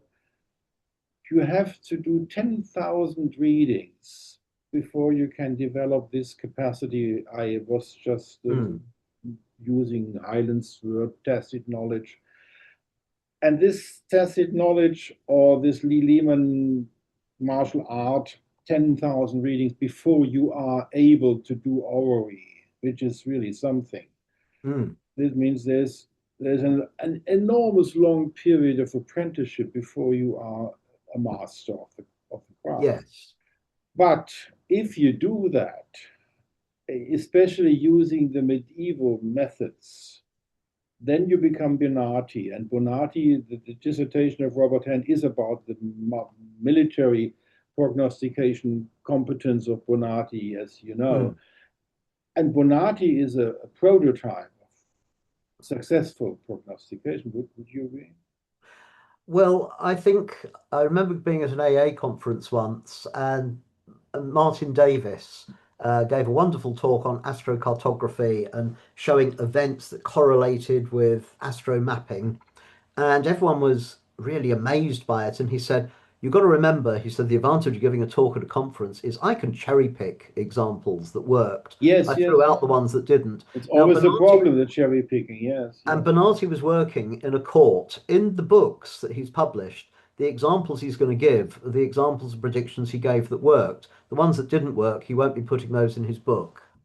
Which is speculation, but you're right. It's probably true that a lot of failures he experienced as well. I changed the question. Do you know anybody who is really good at mundane astrology and prognostication? Well, I would say Andre Barbeau Yes, actually did actually, yes. publish something in the Astrological Journal saying 2020 could see a pandemic. Yes, this is And a good he, example, yes. and then he was a bit nervous about this. And when he turned it into a book, he watered that down a bit and didn't say it was a pandemic. But we do still have the original article in the Astrological Journal where he uses the word pandemic. He waters it down later on when he publishes it as a book, saying 2020 will be a critical year and we'll see all sorts of changes that could include, epidemics, blah, blah, blah. But he was very specific about a pandemic 10 years before it happened. That's the only example of an accurate prognostication that I've seen. If you take what you know about medieval astrology and you being an expert on that subject, what are the challenges with this craft material, with this toolbox of medieval astrology, what are the challenges to do it right? What's the problem with prognostication with the medieval toolbox? Well, I think if we want a true predictive technique that should be black and white, it has to be the medieval length of life technique. Okay. And I've used that, and I've got a few examples of where, uh, yes, the medieval astrology says this person should have died at that age, and they didn't, but they did have something critical that meant they wouldn't have survived it in medieval times, but modern medicine means they do. I've tried it on a number of other people that didn't die and thought, that's strange. This person should have died at the age of 45. Absolutely nothing happened when they were 45. And we don't know to what extent is that because, well, actually, they would have died of smallpox in medieval times, but we don't have smallpox now, or they would have died of some other disease, but they were vaccinated against it, or they would have died of a heart attack, but actually, because they were put on statins 10 years ago, uh, they didn't even notice that there was an issue because their cholesterol levels were low. We don't know to what extent other interventions have disrupted what the universe might have had in store for them had it not been for different types of human ingenuity. My personal challenge in that context is another approach. We have two German authors, which is Rüdiger Dahlke, he's a doctor, and Nicholas Klein, which was my astrology teacher, and he's a lawyer. He passed away, unfortunately. Dahlke Klein published a book called The Vertical Worldview. Mm, And they take the Saturn on the top, and then they say Saturn can manifest itself in this plant, in this railroad, in this hospital, in this jail, in this mm, whatever. So the vertical worldview, which is the title of the book, they do this for every planet and every aspect of astrology. And I think that is the basic problem challenging prognostication, because if you have a combination of complicated, complex matrices like Saturn combined, I have a stellium. I have my moon is in the midpoint of Moon and Saturn. So you mm, have three categories, and then it's in Virgo in the 10th house. So you have an unbelievable complexity. mm. Three planets, 10th house, zodiacal sign Virgo, and then you have the vertical worldview of all these factors. So the moon can manifest it on this level, or it can Mm. on the first level, on the fifth level. And the same can be true for all the other factors. Yes. How on earth can I ever, even if I do this 10,000 readings in the sense of Lee Lehman martial arts of Howard, how on earth could I think that I would be able to grasp only this? This is only three planets Mm. in my horoscope, and one house and one zodiac sign. Isn't it that you can prognosticate if God whispers into your ears and otherwise you can't? Well, I don't know because even a technique like length of life, different authors had different ways of doing it that give different results. And And it still relies on the astrologer's intuition to say, okay, which is the strongest planet here? Is it Jupiter or is it Mars? Well, it might be Mars because Mars is in rulership, but then on the other hand, Mars is a malefic and Jupiter's in Libra, so it's got triplicity rulership there, and it is sextile the moon, so maybe that's stronger than the Mars in rulership. And if you use one, you get one answer. If you use the other, you get another answer. And it's even then you have this flexibility. So, that's interesting in our talk. You went back to your basic approach, which is mathematical. You mm, just you just sort of did a mathematical explanation. well, length of life is a mathematical Yeah, technique. You have and to add together various numbers to get the answer. the book of Darker Klein, the vertical worldview, is no mathematics at all. Mm, It's a complete different problem. And you decided for yourself, I don't want to take this into the complexity additionally, I have enough complexity with the other part, with the mathematics. So leave me alone with the vertical worldview, because then all the factors get 25 meanings, different meanings, because Saturn Yeah, in plants is different from Saturn as a railroad, or Saturn as whatever. People can buy the books on the internet in a used form. So basically, which was interesting in our talk today, we are two representatives of different approaches. I am not on the mathematical side, definitely not. I'm not on the mathematics, and quantity is sort of the same field.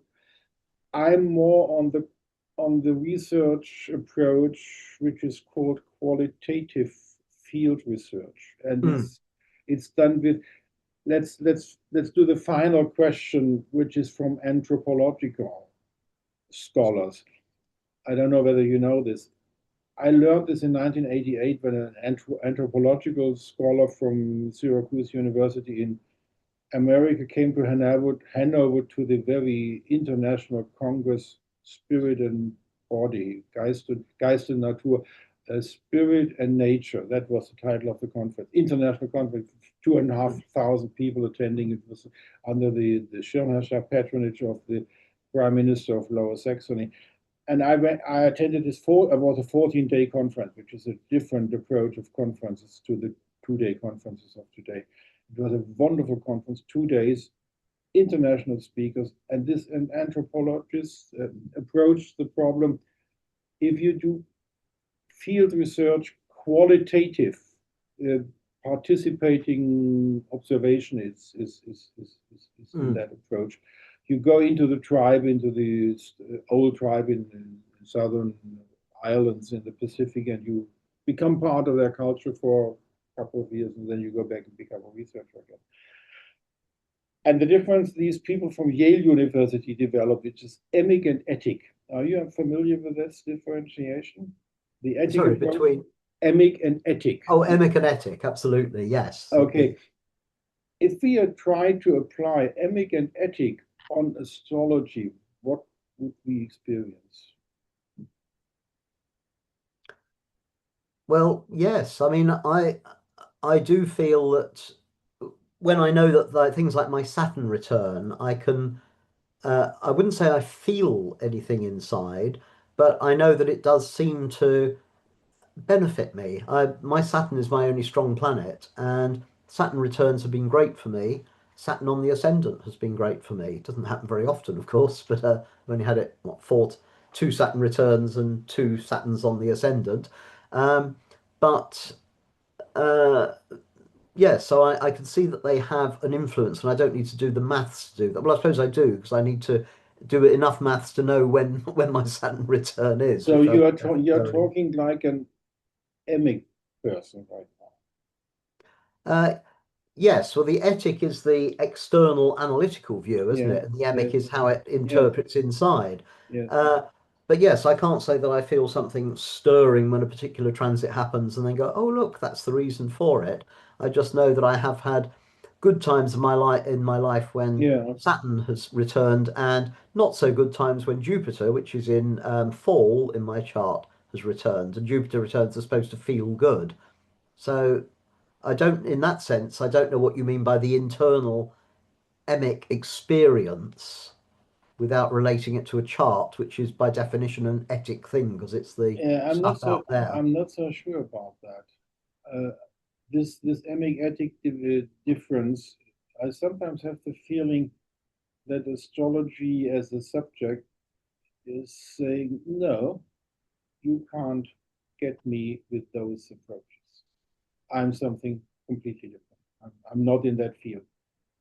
Right. Yeah. I mean, in on the MA, we use emikinetic to effectively mean insider and outsider. So I'm an outsider anthropologically to this particular group of people that I'm examining because, for example, we have one student who is English, brought up without any religious background at all, but she was interested in how British Hindus saw planetary deities. She's not a Hindu herself. She didn't have any background in it, so she was very much an outsider. She was etic. Yeah, Whereas we've had other people like a Jewish scribe who did an excellent MA on astrology in the Talmud, and he was looking at it for, well, I'm an insider looking at how we as very religious Jews see,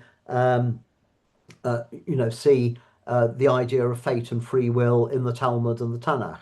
So that's how we use emikinetic Yeah, on the MA. I'm not sure if we're talking about the same things here, though, Volker. yeah. My problem with that is I agree with it. That's how they talk in anthropology about the research on fields like astrology or other fields.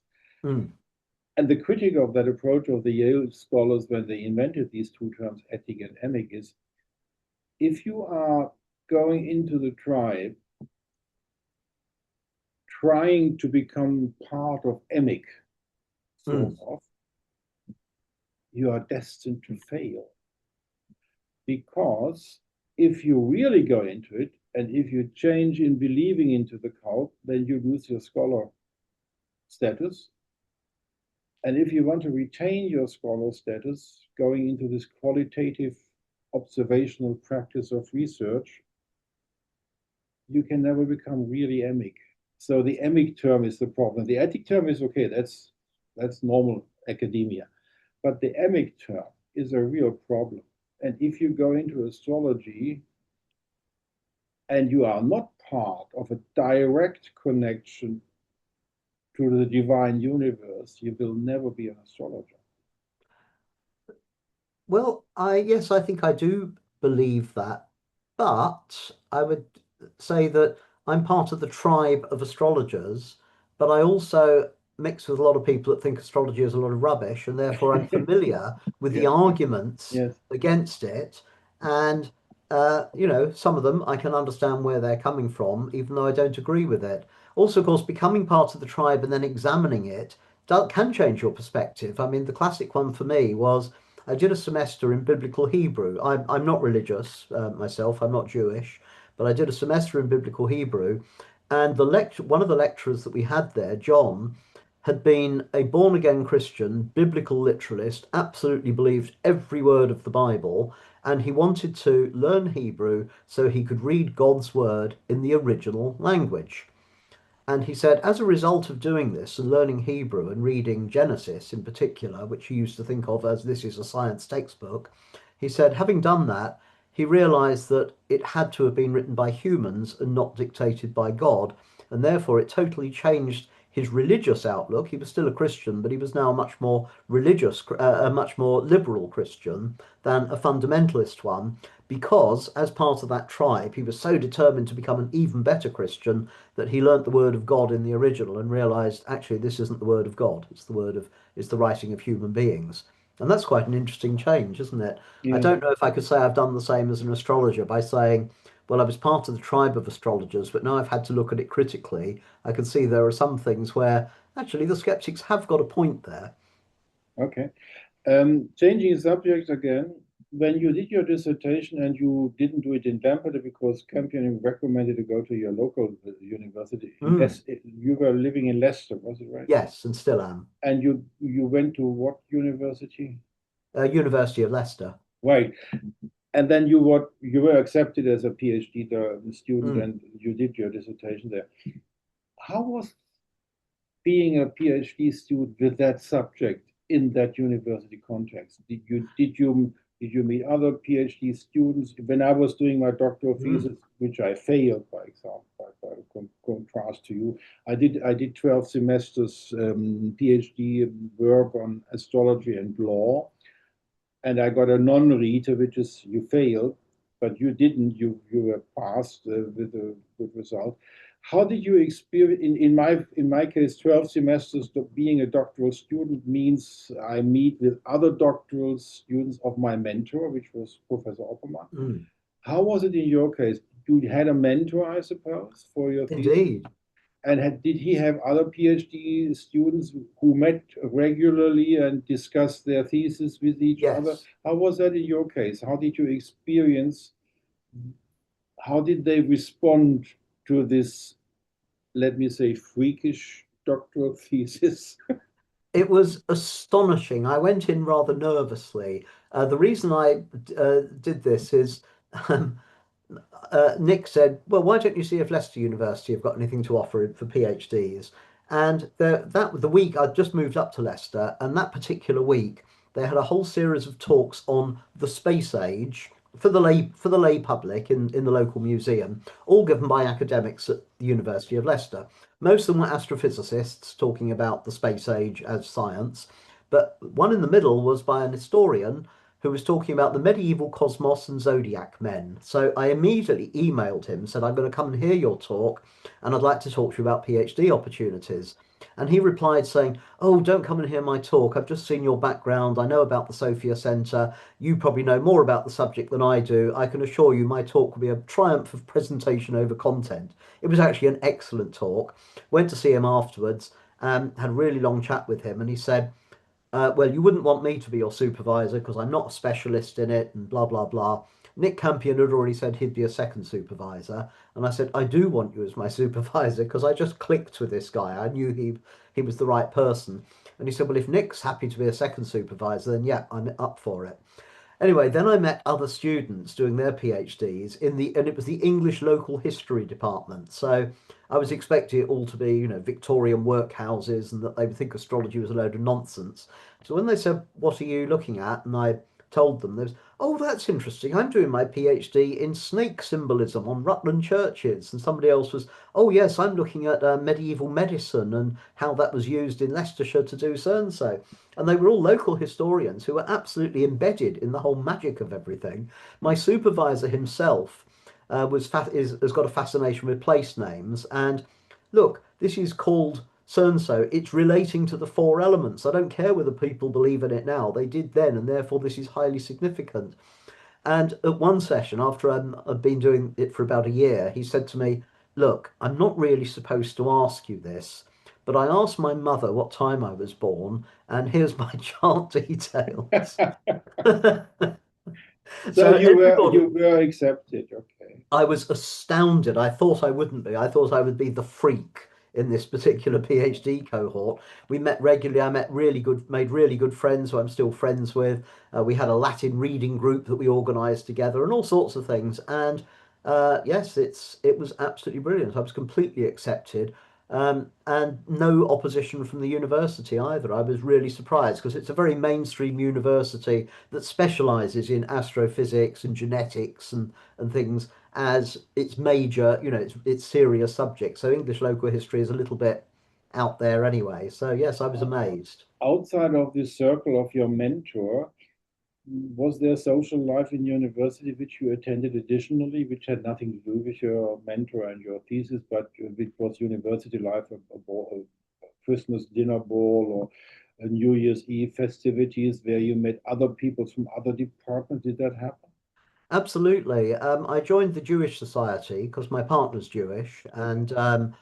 uh, and because, of course, a lot of the stuff I was doing was looking at Jewish historical stuff. So they had some interesting talks there, and I got sort of involved in that and went along to some of their socials How and was made a their lot of friends reaction? there. How you were asked, what are you doing, I suppose? And you said, I'm doing research on Roger of Hereford and astrology. How was the acceptance or non-acceptance in these outer circles of the university? They were fine as well. Again, we're talking 2011, 2012. So I suppose these students uh, were, I suppose they were millennials just about. So they were actually less skeptical of Oh, astrology than the older okay. generation. So when I said, Okay. oh, that's interesting, you're doing astrology. And they thought it was quite, yeah, they thought it was Okay. fine. So I was Okay. really surprised by that as well. Changing subjects, the MA course in Lampeter, Trinity St. David's University. How is it organized? Is it a department inside the department or an institute inside the department? How is the structural organization of the MA? The Sophia Centre is affiliated with the University of Wales, and so it's able to confer degrees. It's funded separately, uh, although it has to, of course, conform to all the university regulations. So it's a department within. I mean, when you look at um, Nick Campion's signature, It's a rather long one. His signature is longer than most of his emails. It's Associate Professor in Cosmology and Culture, Director, Sophia Centre for the Study of Cosmology and Culture, and the Director of the Harmony Institute, Programme Director of Cultural Astronomy and Astrology MA, Ecology and Spirituality in the Institute of Education and Humanities at the University of Wales, Trinity St David. That's his email signature, which is in both English and Welsh. So as you can see, I have most of his seen, emails have more signature than text. I have seen that, yes. But okay, so how do I have to understand this? Basically, you are an entity called Sophia Center. Yes. And then there are people in this Sophia Center. How many people are only in the center, and how many people are doing work in the center and in the university as well? None. All the Sophia Centre faculty. I don't think any of the. I think one of them might live in Wales. Jack is a Welsh speaker and I think lives there. And I think one other person might. But the rest of us all live all over the place. I mean, Dorian sometimes lives in the UK, sometimes lives in the US. Francis lives in Ireland. So we only go over there for the summer school and graduation. And of course, the Lampeter campus itself is no longer taking students. It's now all based at Carmarthen, which is about 35 kilometres south of Lampeter. And so graduation this year is going to be in Carmarthen and not Lampeter, which we're very sad about because Lampeter is started off as a theological college and it's the oldest college in Wales. It's over 200 years old. So we're very sad that the Lampeter campus has closed, although it looks as though they're still going to allow us to have summer schools and things there, but not graduation. But But, but, because the course is entirely online, the only chance we get together is at the summer school and conference that's held there once a year, and that's not compulsory for our students. so the buildings of Lampeter University are no longer university buildings.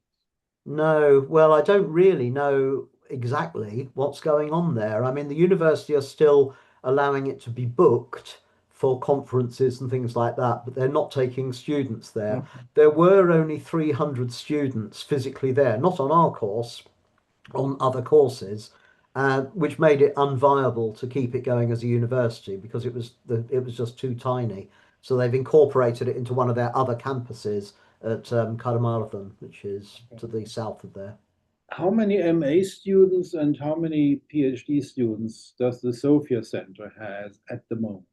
Oh, that's a good Just, question. You'd have to ask Nick that, but just quite speculation, guess, just a I wild think we're guess. quite healthy on the MA. There were I'm just thinking on the introductory courses. I think there are about 30 or 40, there might be more than that, Okay. doing the MA.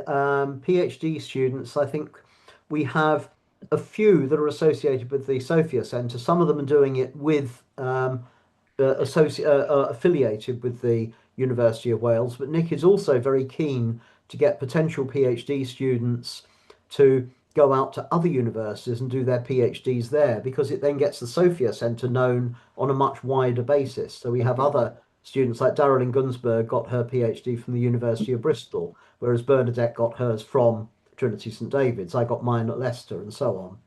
How is the vetting process? If I would apply for the MA, what would you expect from me to vet before you let me in the program?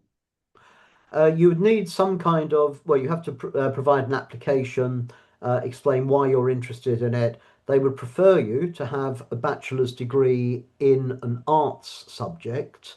I managed to get in, even though I have a BSc rather than a BA in maths, because I managed to convince the university at Bath that my degree in maths and computing was relevant to the history of astrology because the history of mathematics was tied up with it, but you would normally have to have a relevant bachelor's degree in the humanities. How long ago is it allowed that this bachelor happened? Let's say I'm 76 now.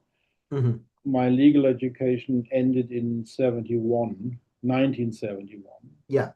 which is 55 years in the past. Would you accept a student with a degree of that long ago?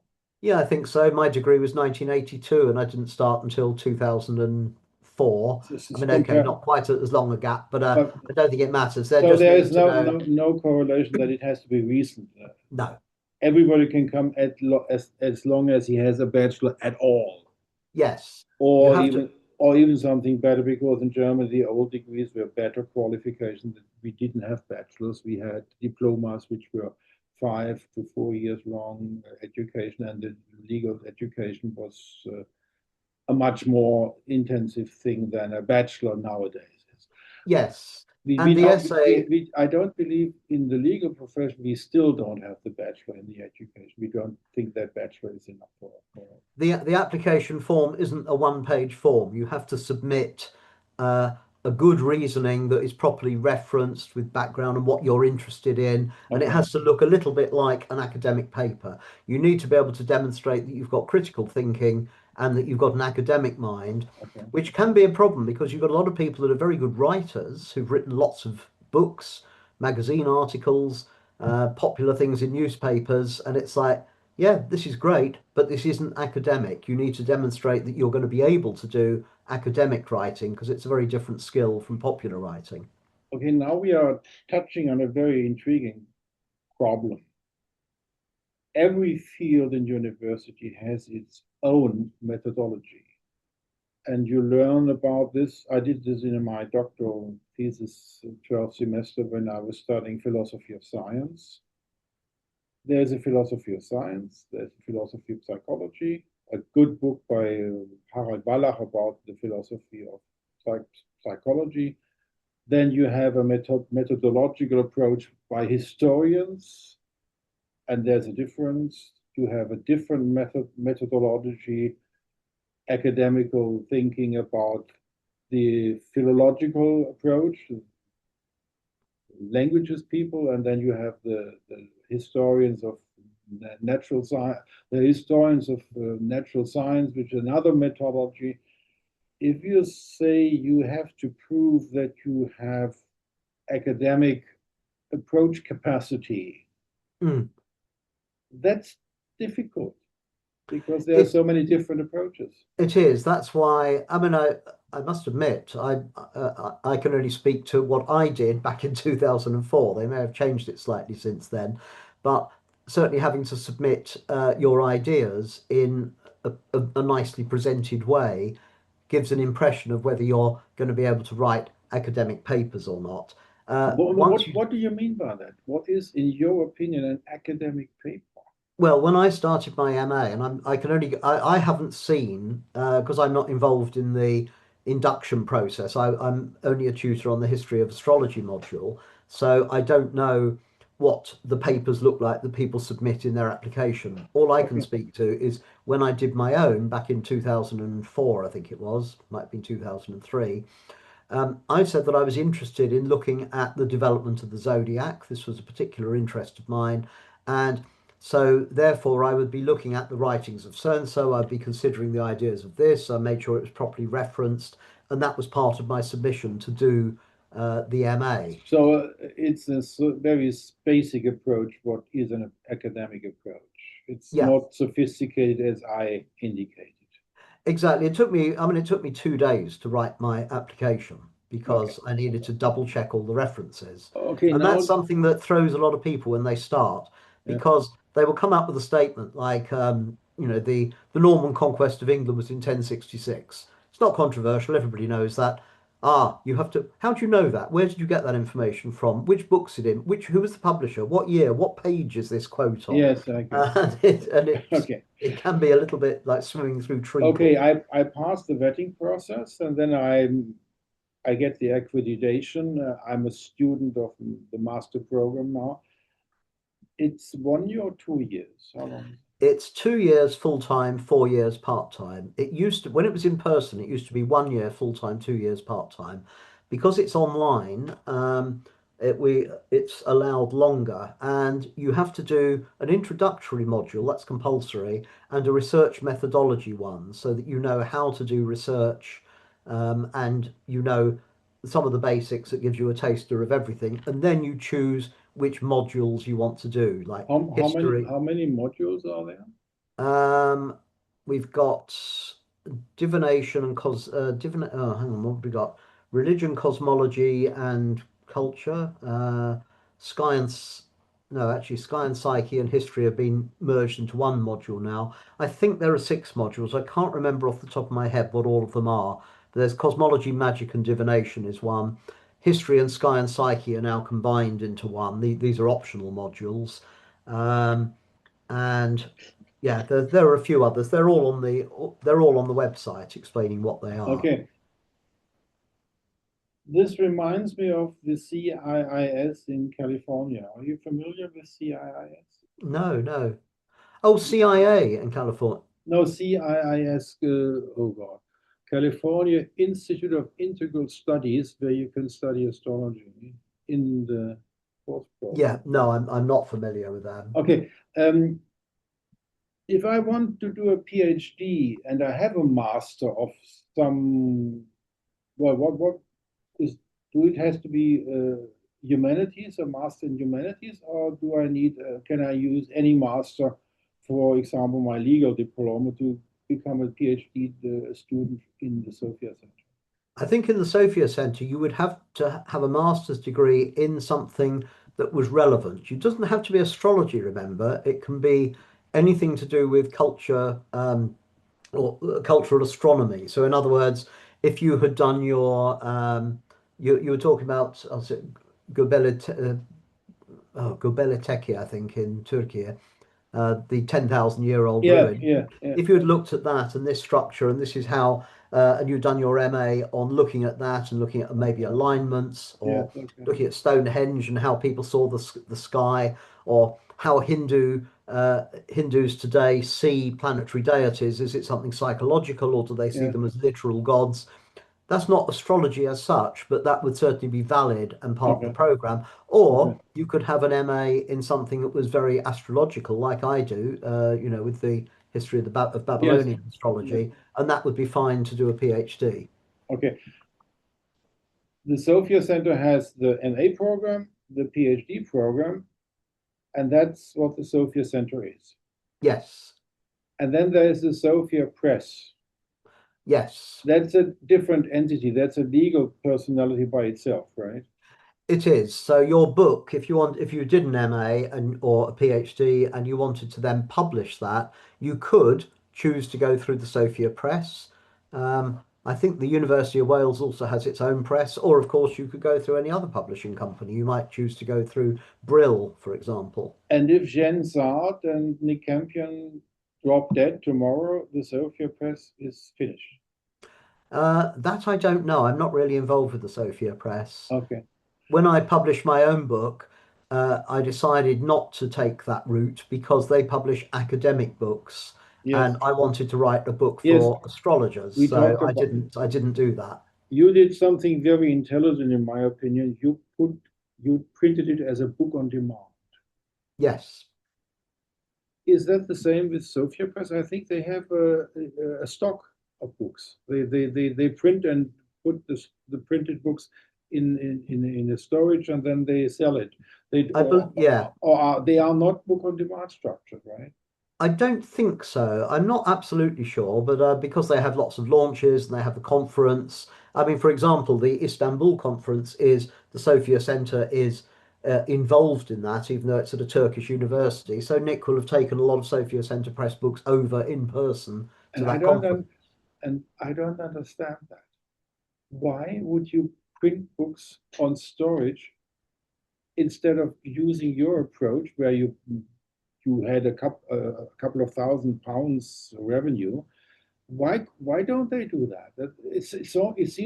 It seems outdated to put Well, books on I don't storage. know. Maybe they do. Maybe they do. I don't know Oh, you anything wouldn't about. know. I Okay, don't know enough about the Sophia Centre Press, other than that okay, I've seen that they always have lots of books at the bookstall at conferences. okay. But that might be because they've. I mean, I do the same. I mean, although that's print on demand for people ordering it from Amazon, I can go onto Amazon and say I'd like 50 copies of my book, which And I you get at sell an them author's yourself. Yeah, price yeah, for £3, and then yeah. I've got 50 books that I can take to a conference and Yes. sell. Yeah.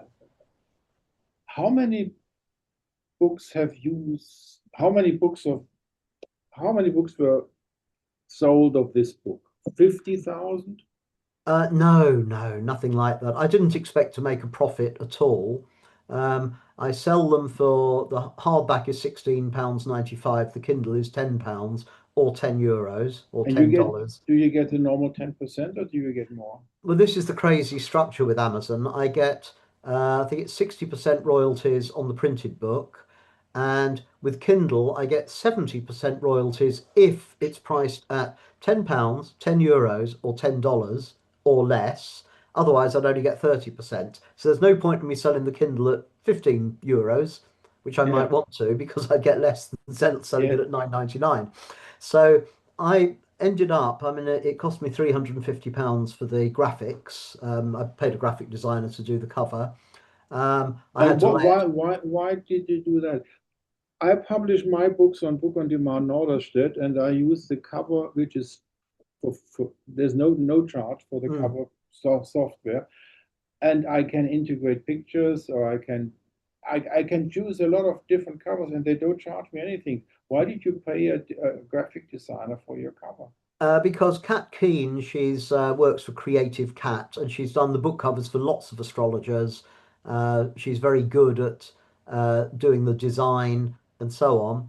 And I liked her ideas, so a lot of So astrologers it was do use her. a subjective first, because this is my design, cost me nothing. I use this picture all the time because it is the Golden Dawn, Yes. and it's in white and black, and it looks all the same. Mm. All my printed books, either the one I sell publicly, like astrology and law, is available in this design, and also the fun books were only, this is a fun book, which is, this is only in one piece. This is a dissertation of Yes. Phillips, and I don't have the rights to publish his dissertation. So in BOD knowledge that you can produce one piece as a fun project Yes. to have it haptically in the, But not. I have made a profit. I've made a profit of about £1,000 over the 6, 7 years that I've been selling it. I didn't And expect to make any money at all, and if I'd published it academically, I wouldn't have seen a penny. So yeah, I agree. for me, I think it Yeah. was a good choice, and I'm more And than how, happy to do that. your speculation, how many pieces were sold?